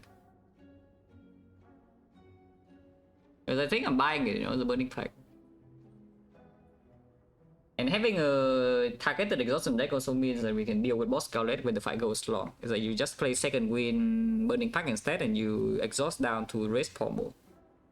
Race Pommel is not enough output for the heart if you just do double Pommel loop without Sundial, but it is more than enough for the boss Gauntlet. I'm just buying this. And then I think I'm buying the Ancient Potion as well. We store Artifact for the heart now. Yeah, I think it's time to store Artifact for the heart. So just toss away like Fear Pot upgrade. Upgrade Pot at the moment doesn't do that much, and yes, we did. But the Fear Pot also we say that we had the Shockwave upgrade already. Upgrade Pot can play on barely anything, to be honest, in this deck. Everything here is already green. Upgrades on this mostly doesn't matter. Upgrade Pommel is like okay, but it's like also not even that important. I think I do, but I don't think it's worth my gold. At least comparing to something like this to hash for Act 4 immediately. Because I do think we're still probably strong enough for Act 3. Yeah? So Ancient Potion over either one of these. These are both bad, but this I guess could upgrade a Power Potion, could upgrade like additional cards. What are the additional cards? Could discount the Corruption one time, I guess. Because I am pretty sure this Corruption will not be upgraded in this run. Yeah? That's my word per minute, very slow. It's like 85 or something. So just a normal person, you know, with typing.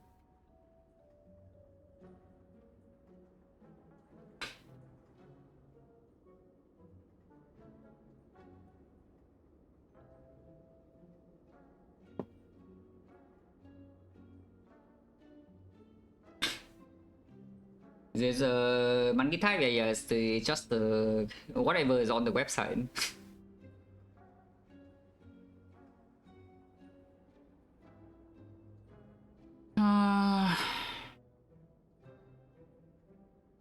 For the Shockwave Fear Pot is already not really playing. Let's see it for Speed Shield to play Weakness or don't deck card to play Vulnerable, which is a better one. Yeah, playing vulnerable against Golden Decker is already a big deal for this, yeah? So I think we just toss this away for now. That isn't the force. You can also toss away Explosive Pot because you say you have Gremlin Horn, which is true. So maybe this potion is just bad because these potions right now are pretty freaking bad, but they can have some use. Each of them can... Either one of them can already have a use for late game, but this potion is just... Like, why? Like, what does it even do?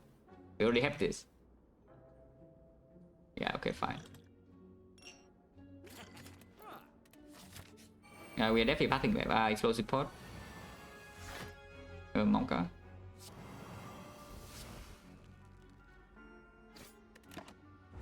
I mean, at least the power watch is doing something.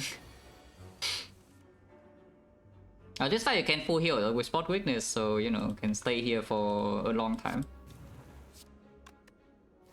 There's no block in here, so headbutt doesn't do anything. Yeah. Ooh, panic button. Though.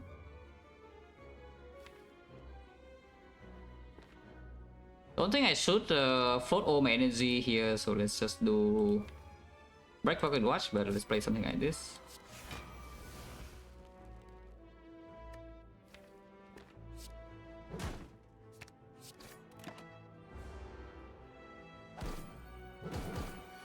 Yeah, now with the picture I can kill.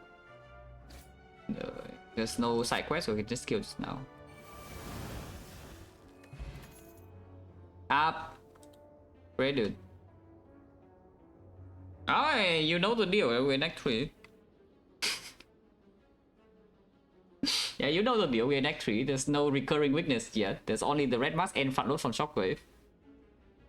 So you know the deal by now, yeah? Just getting him a deck.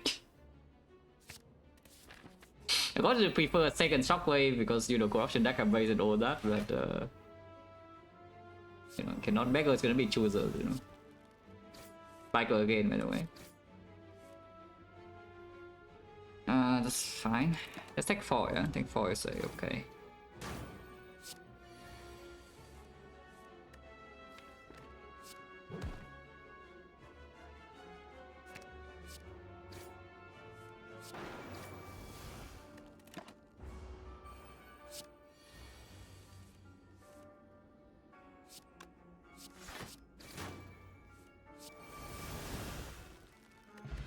No potion? 11 go, yeah.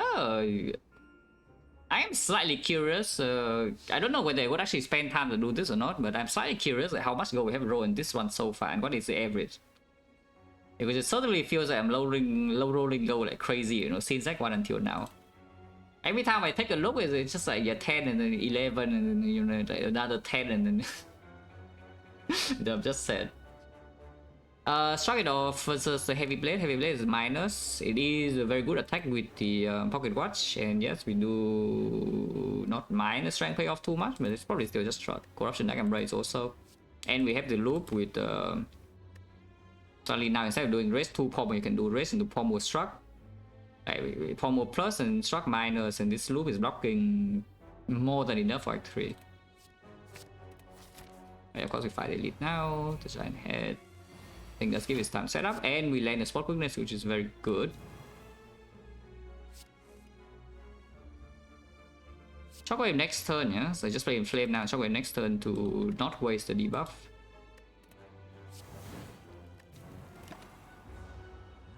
This side we do have the corruption, so it's not too bad, and yes, here we can do Shockwave Bash and vulnerable this forever for the whole fight.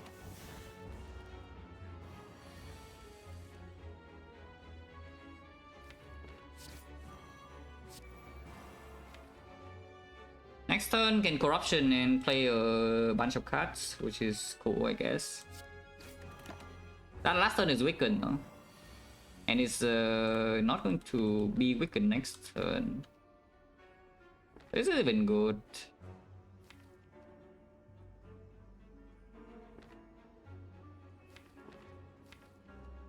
It's probably fine, right? I can like do something like headbutt the spot witness now. Yeah, I hope. I also hope, but it's not so easy. Yeah? This spot.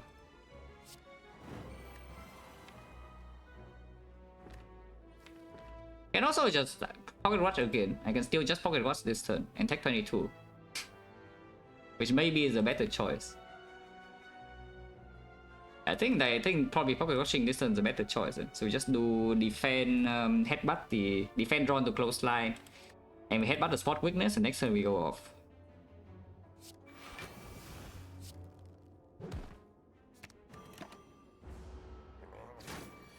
Yeah, now I'm not weakened, it's still vulnerable, and now we can go in. Going in.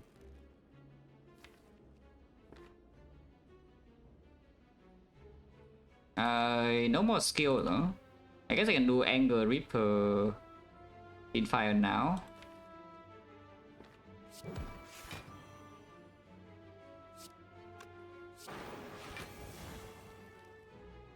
Okay, more skills.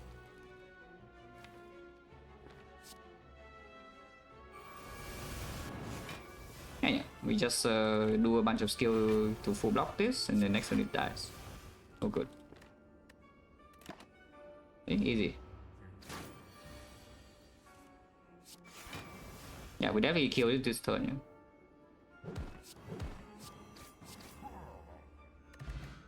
Wow. A second power potion is fine, no? Second burning pack is also fine. You can take the whirlwind plus, but I don't see why you would need this. It's like second burning pack, and suddenly now the exhaust is a lot faster. Yeah. We're in the fight that we don't play corruption, we still have speed. Because you can second win away like a bunch of stuff, and then you can burning pack away these things, and suddenly now you are left with the rage pretty quickly. And of course I want the burning pack to be hit by this, so I take the burning pack first, and then we can go open. Wow, unfortunate. Even when all the defense are already green. Those are pretty bad hits, to be honest. This hit is like nothing, in fact it might even be negative. Because of Dark Embrace, and of course after play corruption this is nothing.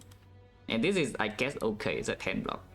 But the other skill upgrades are just better. Like one strength here, this is the Giga thing because we're manually upgrading this. And then, yeah, of course, this is like a billion block, this is a 4 block. But maybe 10 blocks is better than this. And then the better trans upgrade is, I guess, whatever. This upgrade doesn't matter. This upgrade plus 1 draw good. This upgrade plus 3 block good, especially if we're looping that. This upgrade plus 1 draw very strong. So we break a little bit, yeah, with this weapon. Power potion, second power potion. Now the upgrade potion just got quite a bit better, yeah, than we have seen the second power pod. Yeah, no fear pod against the Donin deck, so killing the first one is pretty difficult if we don't have this. Yeah, generally killing the first donut is very difficult if I don't see a second shockwave or something. Yeah. If we do not have a fear pod. But if I have the fear pod, then we can apply 5 vulnerable to Donu on turn 1. And you know, that's an insane amount of damage.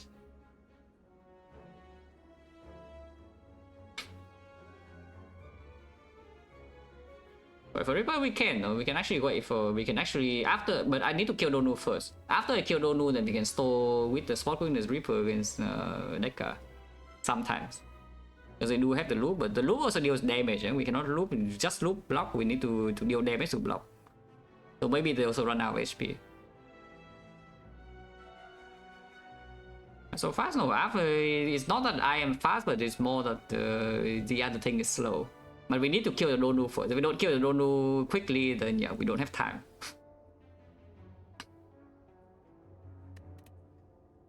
Okay, fine. Second power potion. I keep the fear pot for now. Yeah. Amplify shapes.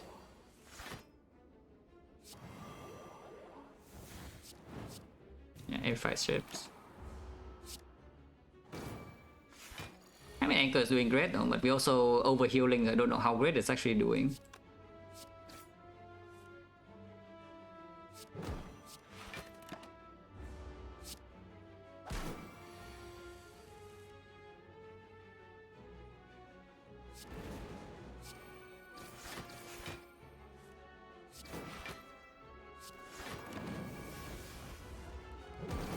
Just kill this. That's pretty easy.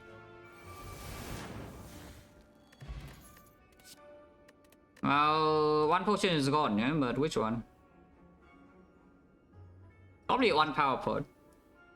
Unless you tell me now that you know, if you're having so much trouble against Donin deck, because this potion is just for that fight. Yeah? This potion literally just for doing necklace, no for no other fight. When you say, yeah, okay, you can just use hardware in that fight also. If you're so willing on spending one potion in that fight, like, you know, you can just spend this or this. Okay, fine. So hopefully Donut Deca doesn't like destroy me or anything, yeah, after I toss away this field pot. Yeah, go this way because we have no freaking gold, so I don't really care about the curse. Hopefully the curse doesn't screw me, but we had 2 burning pack now to get rid of the curse.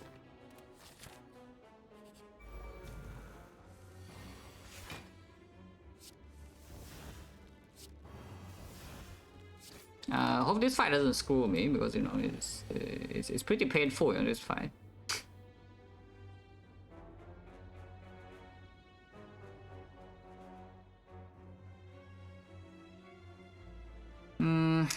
Probably just do inflame defend barrier, right? Or just do inflame barrier here. Like this. Okay, watch and we take 5. Vulnerable is the last turn, but it's okay. Yeah, it works now. It dies this turn, right? If I headbutt the Finfire, that is. If I headbutt Finfire, trans into it, and this is +2. So hand is like 1, 2, 3, 4, 5, 6. Finfire for 8. And Finfire for 8 is 19 times 8. Is 152, yes, dead. Confirm, yeah? 1, 2, 3, 4, 5, 6. Discuss the skill in hand. It turns into Finfire +2 cards, so we Finfire for 8. And Finfire is 13, 13 is 19, 19 times 9, 19 times 8 is 80 plus 72, 152. So it's dead.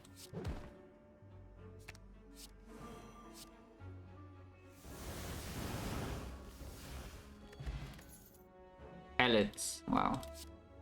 Upgraded, yeah, of course we take this, yeah. I mean, you can pretend that this does something, but yeah, of course we take this one. So we have 5 permanent decks potentially here, but I don't think that is what we want to do in the first anyway.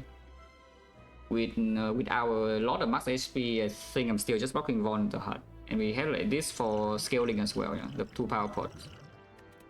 So there's no way we take this one. Okay, hopefully the curse is not so bad. Shame.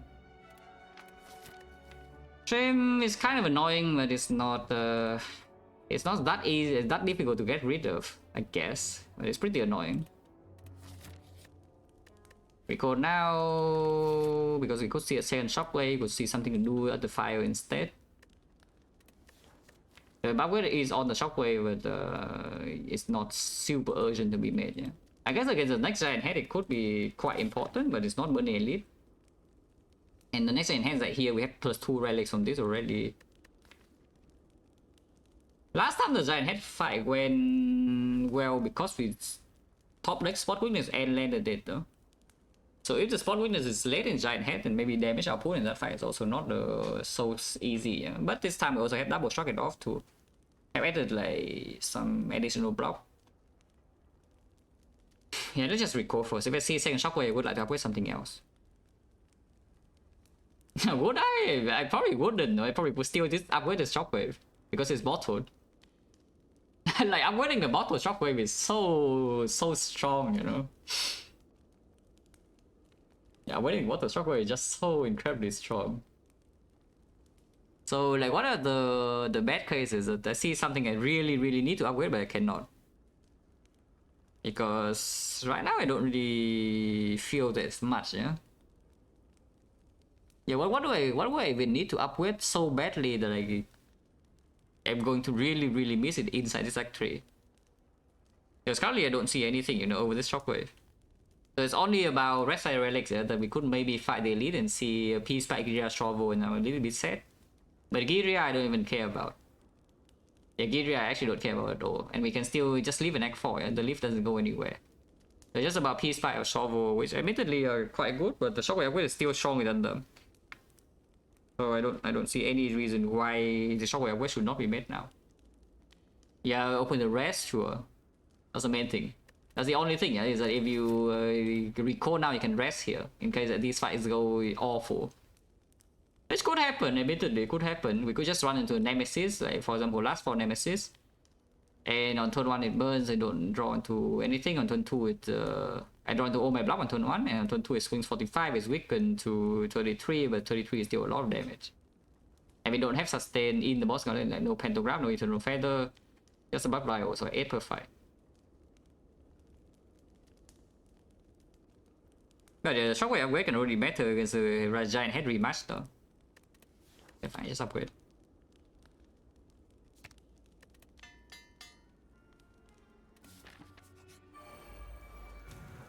6 energy.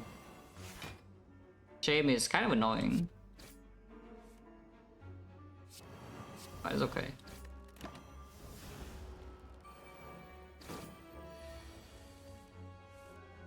Yeah, that's fine. It's 3 energy, so you can corruption into play skills, yeah? Yeah, Shame is already costing some HP here potentially, or some additional block cut. Love Green Horn, no?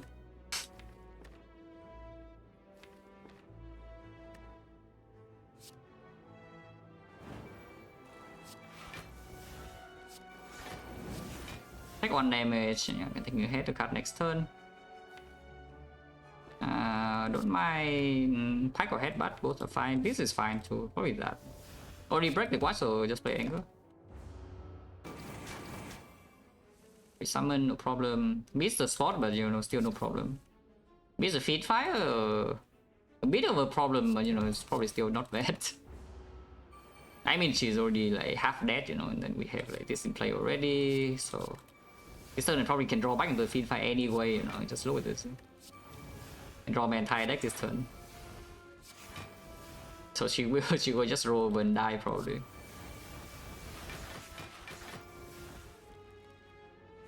Yeah, it draw my entire deck this turn, and I don't even need to draw feed fire this turn. I can also just feed fire her next turn. It also works. And I will reach the feed fire this turn, whether she likes it or not. Okay.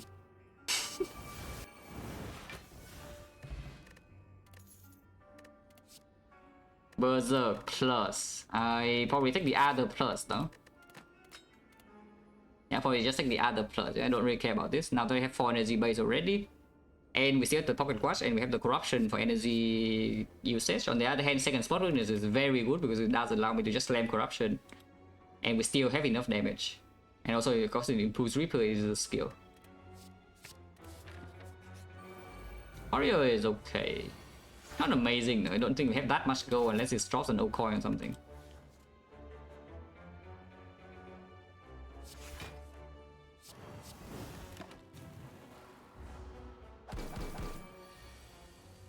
What power to be stronger, not upgraded? Well, I mean, of course, context dependent. You can find the context where upgrades are just bad. Yeah? You can always like, find some niche context. But the ones that are most often and maybe you don't want to upgrade would be something like, yeah, you know, some of the innate ones. Most of them are still good though, that's the thing. Because if the card is good in your deck in the first place, you do not transform into it. Yeah? You don't mind innate upgrade too much. And for example, Hello World, yeah. If you transform the Hello World on pre-box, then maybe you don't want it to be green. But if you pick the Hello World yourself, then you know being green is not a huge problem. In fact, it's usually just very good. But the more common case would be when you have Snecko and then the upgrade, and you know, is the energy upgrade. That is almost strictly negative. Is there any case where the upgraded version with Snecko is better? Yes, right? You have Sig. Yeah, you can have Sig. What language do I speak? Well, English.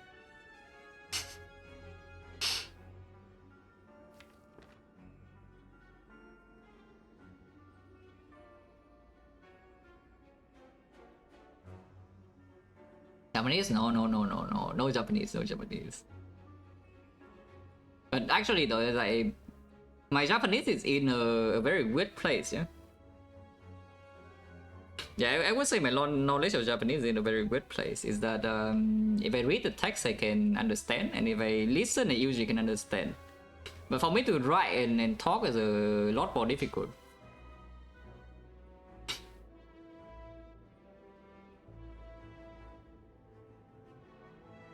You don't understand, yeah. It's actually true though. It's like what do I even need to write or speak for? I just need to know in order to, you know, consume media, and that's good enough. Okay, what are we doing here? Diamond Break second green and C.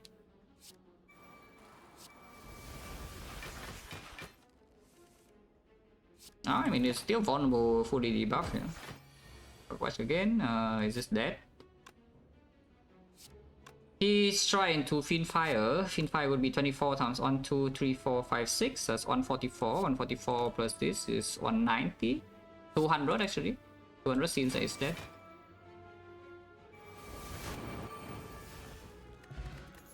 Oh, 20 gold. Second headbutt, not actually too interested. The Peace Strike. I mean, you can argue with the second headbutt. The second headbutt does make the exhaust a bit faster, but it's not even true when you relying so much on pocket watch here.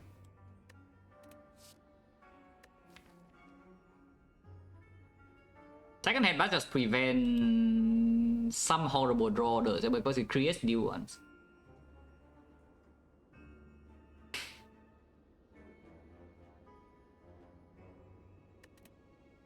Probably just skip, yeah, probably just skip. Essence of Steel is definitely not over these.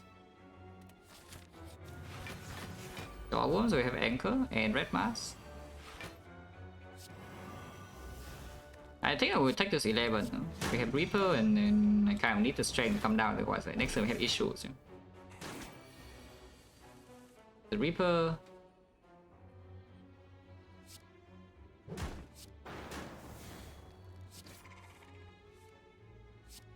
And now they all die.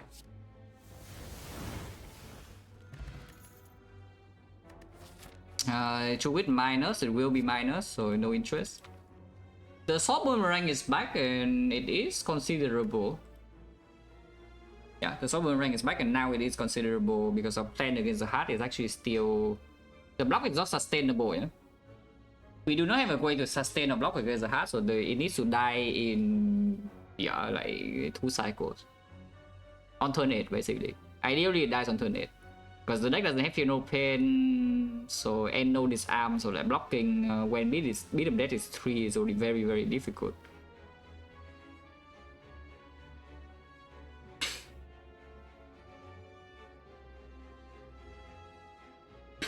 So something like Sword Boomerang is not bad for this board.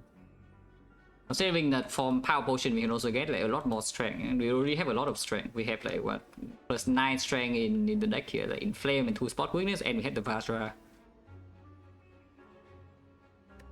Yeah, sure. So Boomerang. Oh, it is Nemesis. Hopefully it doesn't have the worst pattern ever, like I said. Otherwise it will be sad.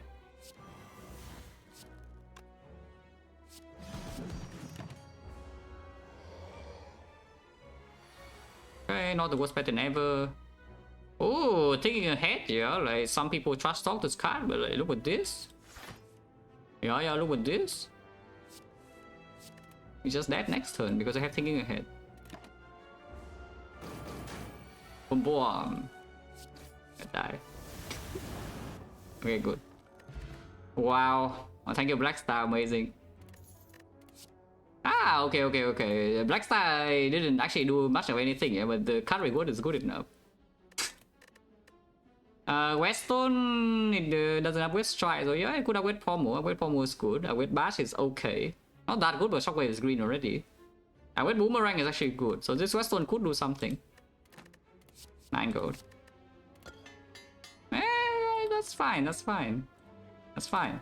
Boomer is a good upgrade and Reaper is not the worst thing I've ever seen because we don't have like so much strength that this overheals. Yeah? So HP is HP, you know. Yeah, HP is HP. I have to recall.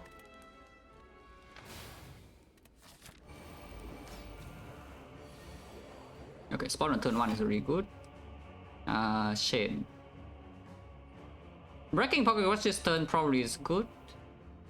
We have 6 energy and right now I'm only spending like 4 and the last energy is not even spent nicely and I want to play Thinking Ahead, I want to play Master.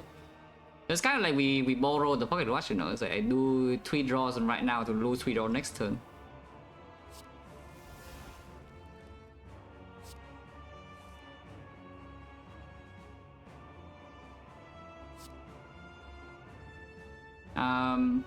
Actually I should do something like this even though I'm frail. So this turn like spot here into bash here into shockwave here at 5 energy. I can still do this and end the turn with the struck. Because the 1 energy on damage here doesn't even matter, but we do apply 5 vulnerable now because I did top deck bash. And the T-set plays. But yeah, we are frail next turn, but I only draw 5 cards, so the frail doesn't actually matter that much. We can get hit by a lot though. So next turn will probably hurt, but for now I don't potion yet, because we have the disarm for second fight already. And I can just rest and act for if needed. Actually no, we have freaking build ticket, okay. So we can spend all this HP as long as they don't die. Before resorting to potion. Something about these potions though is that they are... None of them are exactly reactive, we don't have any reactive potion here. Like, all of them needs to be open on turn 1, otherwise they have no value. Not a lot of value if we don't open this on turn 1. So if I miss just the fight, like these potions do not save me if I go into a situation where I'm like 10 HP and I'm facing lethal damage. I can grab 4 potions in that spot and I still die. So we need to be a bit careful, like if to be conscious like whether the boss count is going like terribly or not.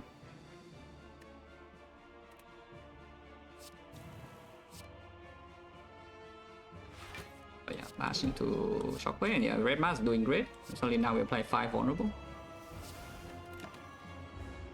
Like 3, and this turn probably taking a lot of damage. Or not. The problem with panic button here is of course next turn this guy goes in and there's no play, yeah? But it does give me pocket watch next turn, and maybe I can apply weaken and still disarm this. I just played this panic button.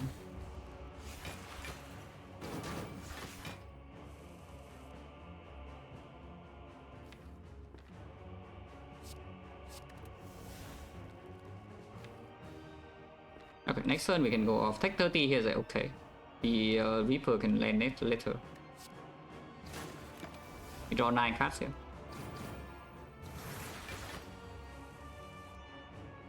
Yeah, and I go in now. Can I close line this? I don't think I can. This is only 25 times 1, 2, 3, 4... Yeah, 8. This is exactly 200. It does mean that I would not have the burning pack and the second wind and the close line, which is kind of annoying. But it's like mostly okay. Still have the burning pack in here. Only the burning pack though is pretty slow, yeah, but it is also only hitting me for if it is arm, it's only hitting me for 30, and 30 is not that much to block.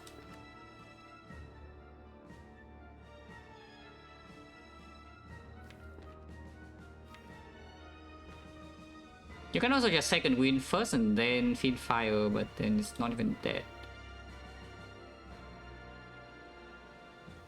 Yeah, probably just feed fire directly. I want to save 2 energy, not I don't care about playing this spot, it's too much. You can also burning pack first and then get rid of disarm. I think I want the disarm. Anger not needed, right, to be preserved in this spot, I don't think.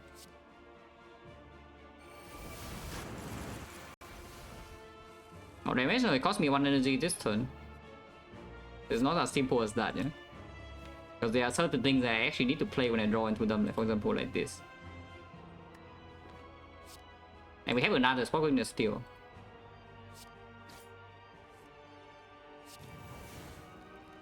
That's a lot of block for this turn, but next turn I still have these. It's only attacking for 30. There's no head battles, and maximum I can block is for 19, I'm thinking it'll land the 11. I can change that by doing thinking ahead.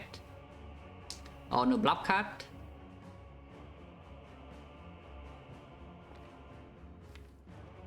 Probably not.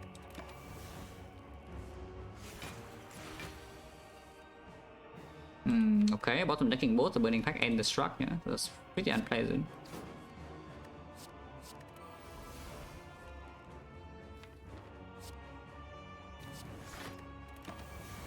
At least the shame is gone now. The struck is shuffle out, but it's okay, and we can bash into Reaper next turn maybe. Without anger, it's pretty hard, yeah. HP is already pretty low, but for now it's still fine.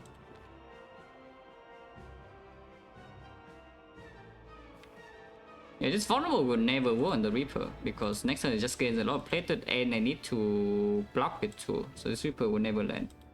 Or with the bash. I am thinking about stopping to stopping this stupid stalling idea and just play the corruption.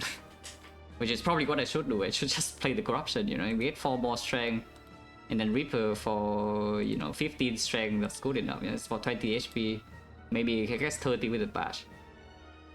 let's stop this stupid stalling idea and just play the corruption.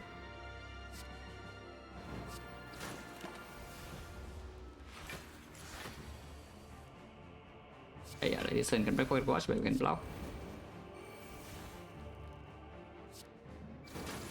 The boots.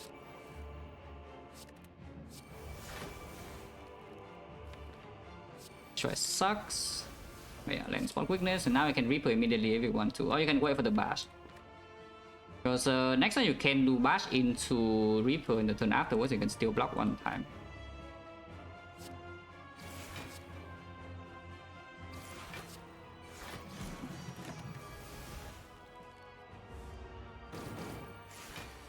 Yeah, like here bash into Reaper, we heal 30. Suddenly now there's no problem, it's dead next turn. Yeah, not bad, right? Not bad.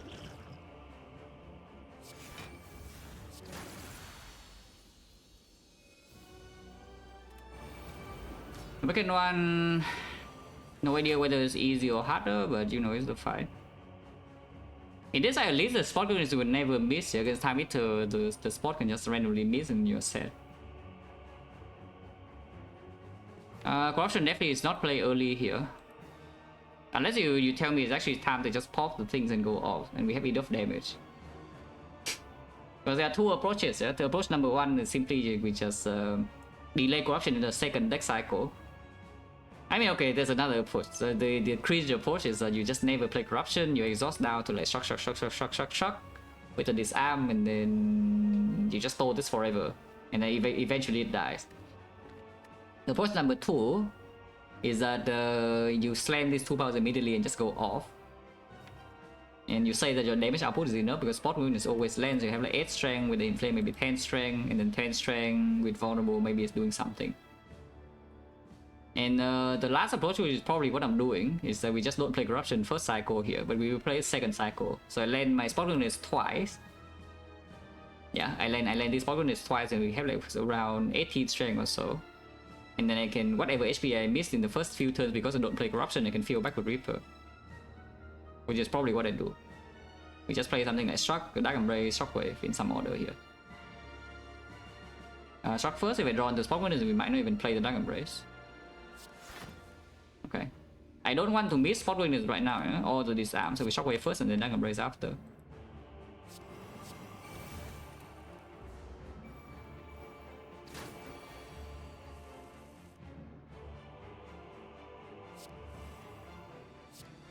Oh, that's not bad. Suddenly now we exhaust the shame and block a lot, and also still keep a good watch, and that's very good.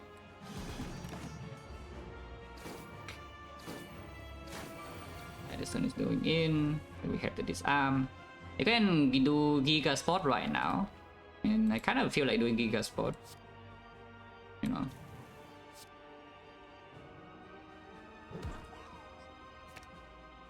Spotting. And panic button this turn is like fine. Yeah. Can leave this in for the Reaper, but honestly I don't really care. Let's just kill. And yeah, spot again. In fact, I don't even need to panic button, but I think I will regardless. And then we can think ahead with Rage. Rage doesn't really play here, so maybe just continue. just keep drawing. And this turn it will hit me for like 15. And we take the full 15 because there's nothing to do, but you know, that's fine. Keep these block cards in, yeah, and we can corruption like now. Wait, this is for damage. We can corruption now. Reaper is still not played. I think we do it like this hit, and this one can Reaper. I guess you can also just fiend fire this hand away and ignore the corruption. That's fine too. It's a Reaper into corruption, like bomb, you know. Yeah, bomb is not bad. Yeah, it also has 1 strength only. Yeah, like why not just bomb? And we don't have the burning packs, but who cares? We have a billion strength with the boomer plus. Yeah, let's just bomb. In fact, I will draw into Inflame and can play it now, yeah, with the Gremlin Horn. And that's exactly 3 cards Pocket Watch. Yeah, now I don't see any problem. I mean, we will take this full hit to my face, but that's not actually a huge problem at all, yeah? Taking this full hit, 41 damage. I can second win away to, I guess. Second win block 10. I kind of just feel like doing bash into Boomer, you know?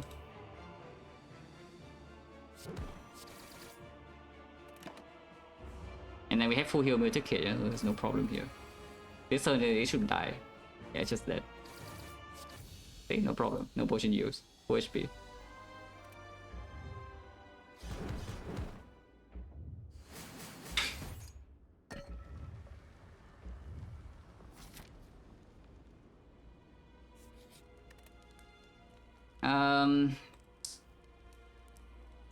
Surprisingly, corruption upgrade actually still kind of plays. Looking at how these fights progress, I wasn't thinking that this corruption upgrade will play, you know. But looking at how these fights go, maybe with double shock and double burn effect, now it will play. So probably just do that. Just do corruption upgrade. Because corruption will just be played immediately in the hard fight and spear and shield.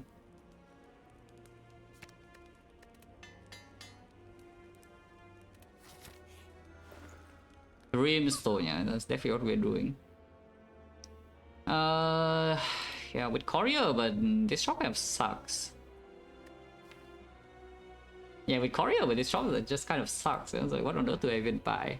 I mean, I can still buy a Akabeko feed fire against the spear and shield is something.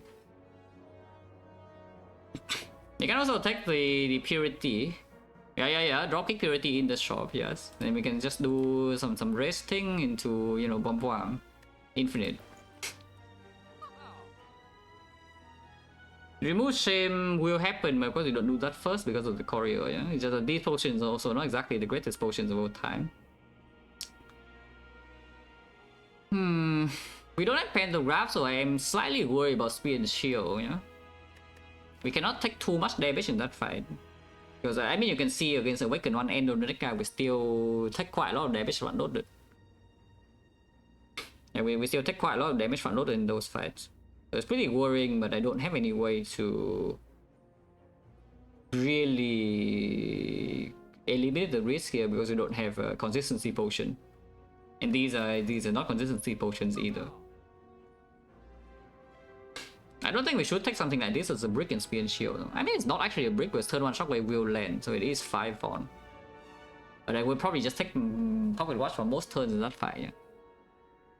I am really thinking about this Akabeko, to be honest. I'm really thinking about this Akabeko because it does have like several cases where it does some pretty good things, you know? It's like you either can top deck Fiend Fire on turn 1, turn 2 or something, and you can do that with vulnerable and maybe instant kill. Or you can wait until they don't have block and do Akabeko Reaper and just feel your HP back with some spot weakness. And you take damage on turn 1, turn 2, turn 3, and then you feel back. Because of course you're removing curse, because but this is Courier Go, so you don't remove curse first. Also have the fish, yeah, so you can buy cards and they get discounted. For example, if you Sting the Metallicize Plus, is an okay thing to add, which by the way is not even so bad. It's, you know, it's 10 Metallicize, it works with the panic button, yeah. So this is not even so bad. You can buy this and see the thing underneath, and that could be a Funeral Pain Plus as well. Unfortunately, if you buy this, you cannot buy Akabeko and remove. Which is why I haven't done that yet. Yeah, like Akabeko saving strength for Feed Fire or Reaper, and we can get the fight under control. This relic actually does have some pretty good use case. And also, like, how big is a Whirlwind? If I top deck Whirlwind, how big is it? This Whirlwind is only 6 base, yeah, but we have the Akabeko, it goes to 14, and 14 with the T set. 6 energy is not that much. It's like 4 energy, 84 AoE with Shockwave down. Taking a potion Courier, if you buy nothing else, then yes. If you buy nothing else, then you do dig up the potion. As in, you decide this is not worth your gold. And the only thing you want to do in the shop is removing. And you can just dig up potions until you can see buy 3 potions. So you buy this, see the thing underneath. If it's not something you want, you can buy this and see the thing underneath, and then you can finally buy the last thing. Or remove. And or remove. Which is not even a terrible thing. It's just about whether like, I want this Akabeko or not. I think I do though. I think I do want the Akabeko. Because we do have vulnerable in terms of Finfight actually would kill, yeah? Finfight base is 10 right now. If we get debuff strength on turn 1, it goes back to 10 because of Vajra, and it goes to 18. 18 is 27 times X. And 27 times 7, because a Pocket Watch if it's drawn on turn 2, is enough to kill the spear instantly. Because it's 189. I know, it's just buy Akabeko, yeah? And then remove the Shame. You could also say that Shame is not worth removing because you can second win it away, but it messes up the artifact pot like very badly, so let's not do anything stupid. Let's remove Shame. Yeah, if the Shame is drawn on turn 1 and I cannot get rid of it, yeah, and it kills my artifact pot, we can die instantly first cycle. Because I keep this in the deck because it can be exhausted. That sounds incredibly dumb. Let's remove and then move on. There's nothing else here. Yeah? Could die. The chance to die here is pretty small, but it is possible.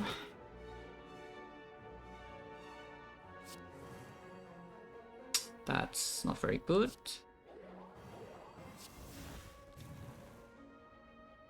Yeah, lose a 50-50 and we draw a lot of good block cuts. That's not very good. If I draw Finfight next turn, then it's still good, but we only draw 6, yeah? Could be Headbutt into card draw, it could be Corruption, Dark Embrace also, though. So it's not... And the second win is also here, so it's pretty freaking scary. But I don't think opening Power Potion here is anything, because of course Pocket Watch needs to be kept. So if you want to panic, you can open this potion for 2 HP right now, which seems a bit weird. Okay, so let's just hope that we don't get destroyed this turn, because you can.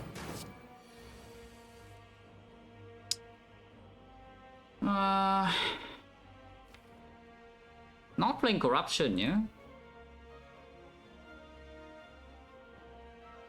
Or you can choose to play Corruption and break the Pocket Watch this turn now. It does mean that you're... And spend 1 Power Potion here, for example. So if it rolls Dark Embrace or Feel No Pain, it performs. If not, then Demon Form can still do something, but Demon Form... Of course, Demon Form is better in the hard fight, relatively speaking, but this fight can draw about 40%, and something like Demon Form can line up the Reaper. Yeah, I just draw the good cards last turn, and this turn's all base cards, yeah? And the Corruption. Base card and Corruption. Not thinking Pocket Watch this turn, next turn we can get like absolutely owned, no? So I am really thinking about the line of just doing triple defend, take the hit and then pass turn here. And we can still just Reaper Akabeko into Finfight, kill this with our Akabeko with 8 cards if we draw onto that. First we want to kill my Akabeko now. Oh, that seems unwise, yeah? I mean, there's another line that you just play Corruption and 2 defense. Intentionally take 8 more. But then we take... Then, first of all, we are on a very, very hard timer because the Corruption is down, so my spot weakness can only land 1 more time. And I take this one at 65 and block 16, so I take 49 damage. That's like so freaking much. But maybe it's still good, yeah? So play Corruption, double defend here and take Pocket Watch. Not playing Corruption is like so incredibly weird because it means Dark Embrace next turn doesn't even accelerate, so I need to actually draw onto Finfire, and then I still cannot Akabeko Reaper, and then Spoken is difficult to play, and then, you know, everything sucks. I think it actually has to be Corruption to defense. And defend redraw is not even bad, yeah? So let's play 2 defense first and then Corruption last. Yeah. And take a billion damage. And take a billion damage. This side can go wrong. We know this side can go wrong when, you know, we don't top like the good things.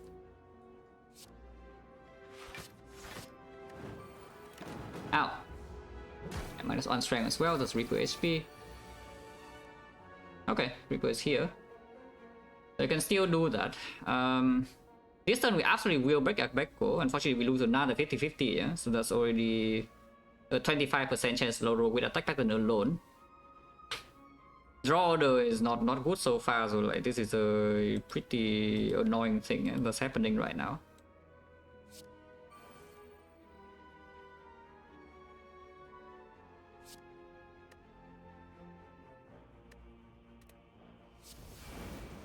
But yeah, just Akabeko Reaper now. Heal. This is the last heal that we have, so any damage we take this turn will be real damage after this, yeah? But we can still block quite a bit with the rage.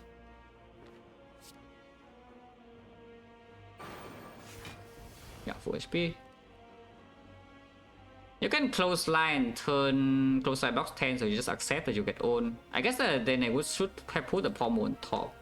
I actually still want to play the pommel thing. Still want to play the pommel thing. And we would play Dark Embrace if we draw into it, so just pommel here and turn around immediately, even though it wastes some damage. Actually, top deck all the strikes, eh? Is that turn 1 it doesn't attack and we top deck all the good blocks, and then turn 2, turn 3 we just draw all strikes. So that's very annoying because I'm taking a lot of damage here now. And we lost a 50-50 again, so I'm just losing a 30 HP here, yeah? For like no good reason besides that, okay, I low roll. Now at least the fight is done now, but damage has been done, yeah? We do heal 8, so we are entering the hardware at 65, not the worst. But could have been way better. Could have been way better. I just kill this now.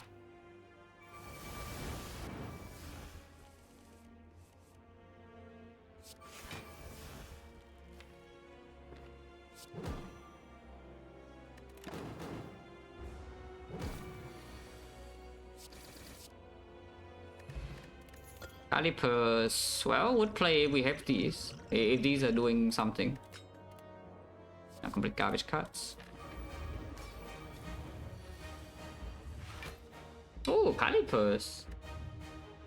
Breaking Pocket Watch is not the worst thing of all time, yeah? So I don't mind opening both Power Potion this turn. And then we do two Power Potion, Heart of Iron, some Shockwave. Whatever, you can Shockwave into Reapers or Akabeko heal HP back. And then can even do Panic Button first and then Ancient Potion after. Okay, never mind, Calipers sucks. Calipers? Terrible. That's nothing. Okay, sure, Demon Form. But yeah, Barricade, so Heart of Iron. And we definitely are breaking Pocket Watch this turn, yeah? So the Barricade, Demon Form. No Entrance, so it doesn't matter the order I play. And then yeah, and everything is happening now, I would assume.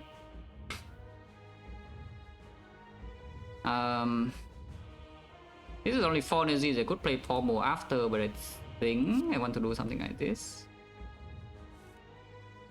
Coastline weakness is already 6, so it's not so needed now. And just put something like Trance on top. Yeah, so that Shockwave. We put now here 21, yeah. Play this now, and then play this. And now we're not drawn. You can play these two 15, but I don't think it's actually worth the HP with the Demon Form as well. Yeah, so perfect. No, oh, we even deal 60 damage for free here.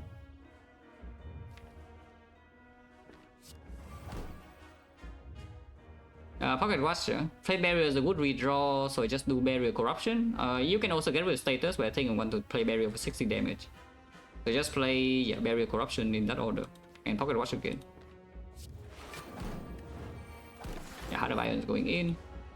We're looking not bad. Yeah, Demon Form in play already and it's debuffed, but we top deck both the Bash and the Close Line, so the third cycle is not debuffed. Yeah? Until I pull the thing in, which I can. I think the weakness is way more important, vulnerable, so just spot weakness, the Close Line, play that. Is the fight over? Well, it's pretty promising. I wouldn't say it's over quite yet, but it probably is. It probably is. Something could go wrong, but it's not so easy to go wrong from here. We do lose our block already though, but second cycle from this full HP and hard iron we never die. Yeah? Disarm will also not be so easy to land in second cycle, but it's still perma weak, and then third cycle can disarm maybe, so it's like not a massive problem. Save the defense.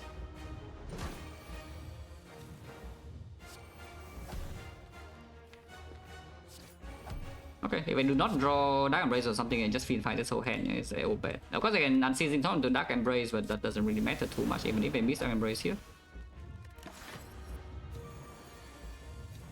But yeah, now we just go in.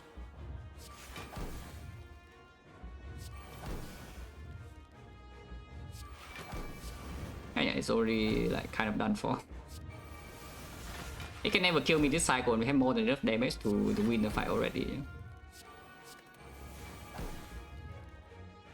Cannot strip artifact to disarm it now, though we can just do it my next turn.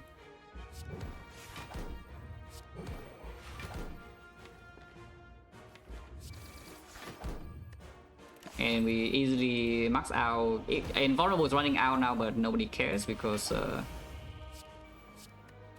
you know, we already have a billion strength and again another 60 damage. Yeah? It's like Giga dead. It's like Giga dead. In fact, it's dead this turn to my taunts. Yeah, very good. And they don't even actually get to my block at the end of the day. It got to exactly out all my block, and then it died to the taunts on the same hit, so it didn't even get to my real HP. But I mean, that's expected, right? You go to the hard fight with the relic bars at 2 pages, and you use 4 potions. You sure hope the fight is easy, yeah? Yeah, 2 page relic bar, 4 potion use, so you sure freaking hope the fight is easy.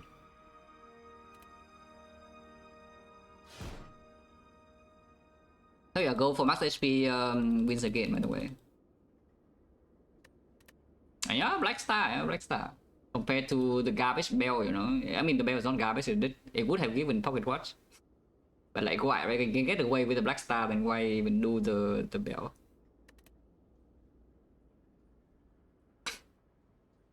Yeah, big and strong. Yeah, not rich though. A bit poor, but you know, big and strong is good enough. Don't need to be rich.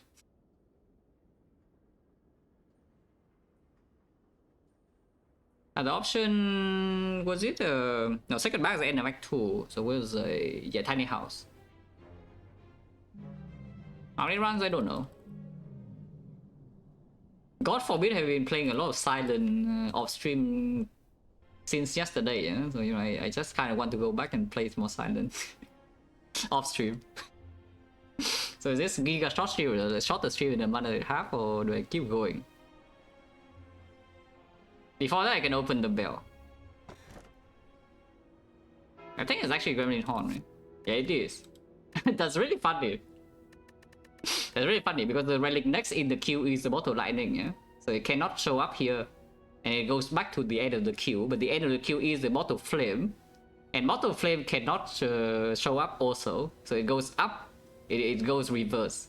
And it goes back to the front of the queue, and that's Gremlin Horn. This bell is good though, this bell is actually very good. Yeah, this bell is very good.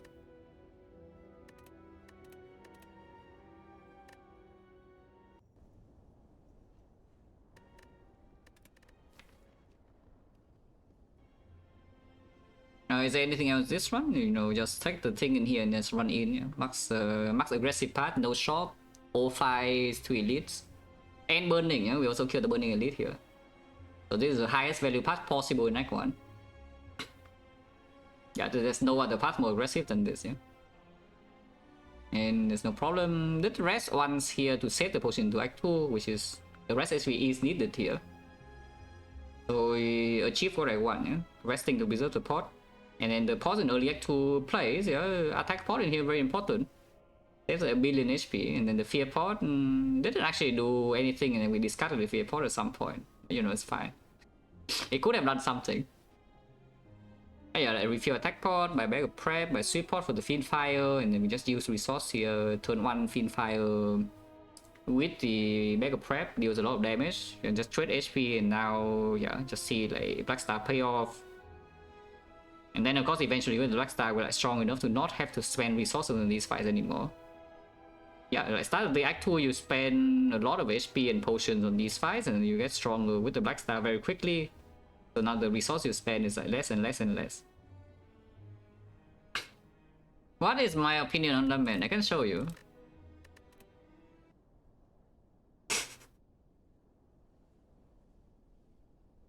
Yeah, switching profile dead. Yep, switching profile like completely dead.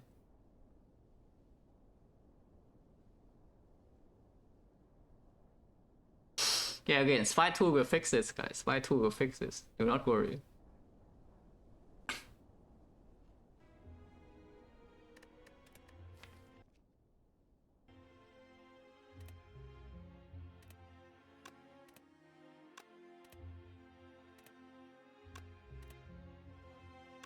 Ah. Aha. Pretty good, right? This Leo's not bad. Yeah, it's not bad, yeah, it's not bad. And also every run's broken as hell, you know, just look at this. I stream because I want to play like 5 or 6 runs per day when only when I feel like it. So they don't happen consecutively. It's like whenever I feel like it, I open the game and play a run. Just load this icon, like what the hell? Yeah, just load this icon.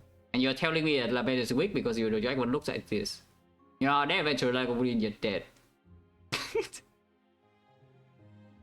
And then relic bars at 2 pages.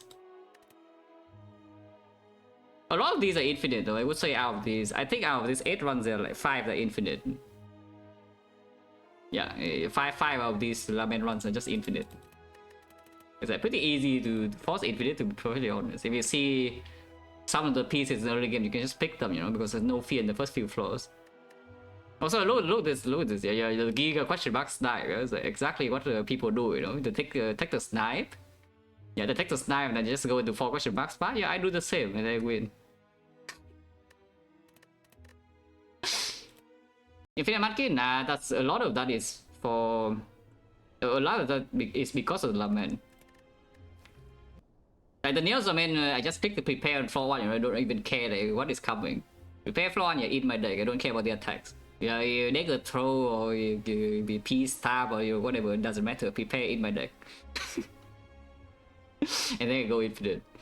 I haven't seen but the thing is that I haven't seen a map with Neo Summon that is low value yet though. Like every map is 3 elite plus, you know. And I did fail the snipe 2 times.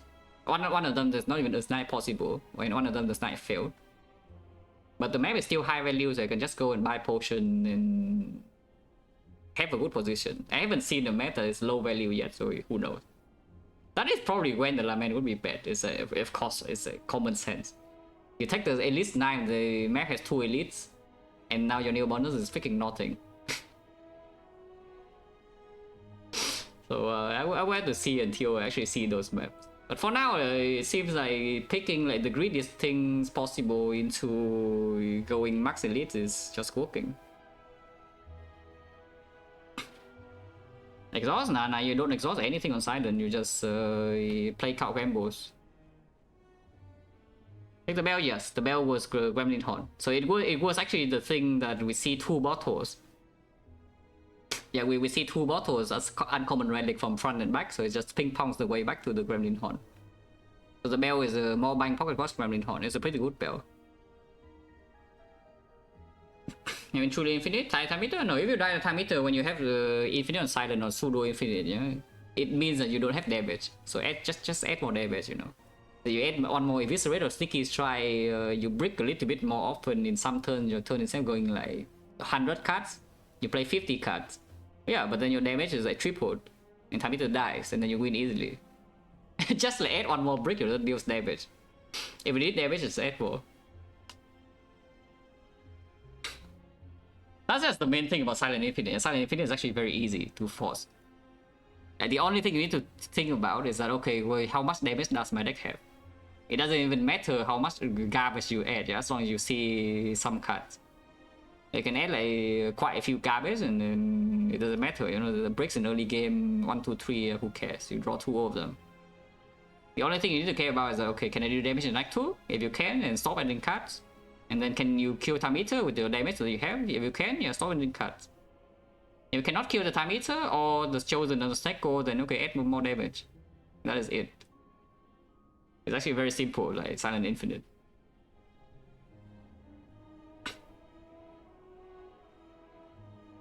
But yeah, this one, yeah, Black Star is always fun. I like Black Star. I think my Black Star, probably Black Star wins quite a lot right? On Ironclad. I would imagine Black Star should win quite a lot on Ironclad because it's not picked so often.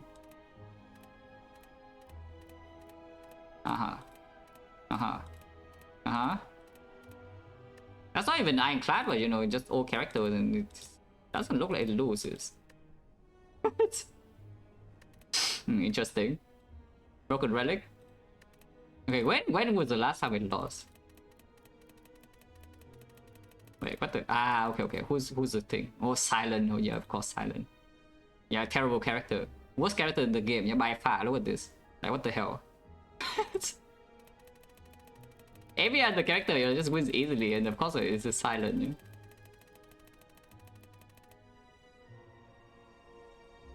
Yeah, I won relics. That was probably a run that, you know, was like falling behind, and then there was a Black Star with 8 sacks, so I picked the Black Star to catch up, and then the catch up never happens. Without even looking at the deck, I see the relic man. That's probably what happened. You know, whatever. Yeah, short stream. I go. It's kind of like a break, but you got pressure by Bookshelf to go live. You know, cannot disappoint Bookshelf. You know, must go live.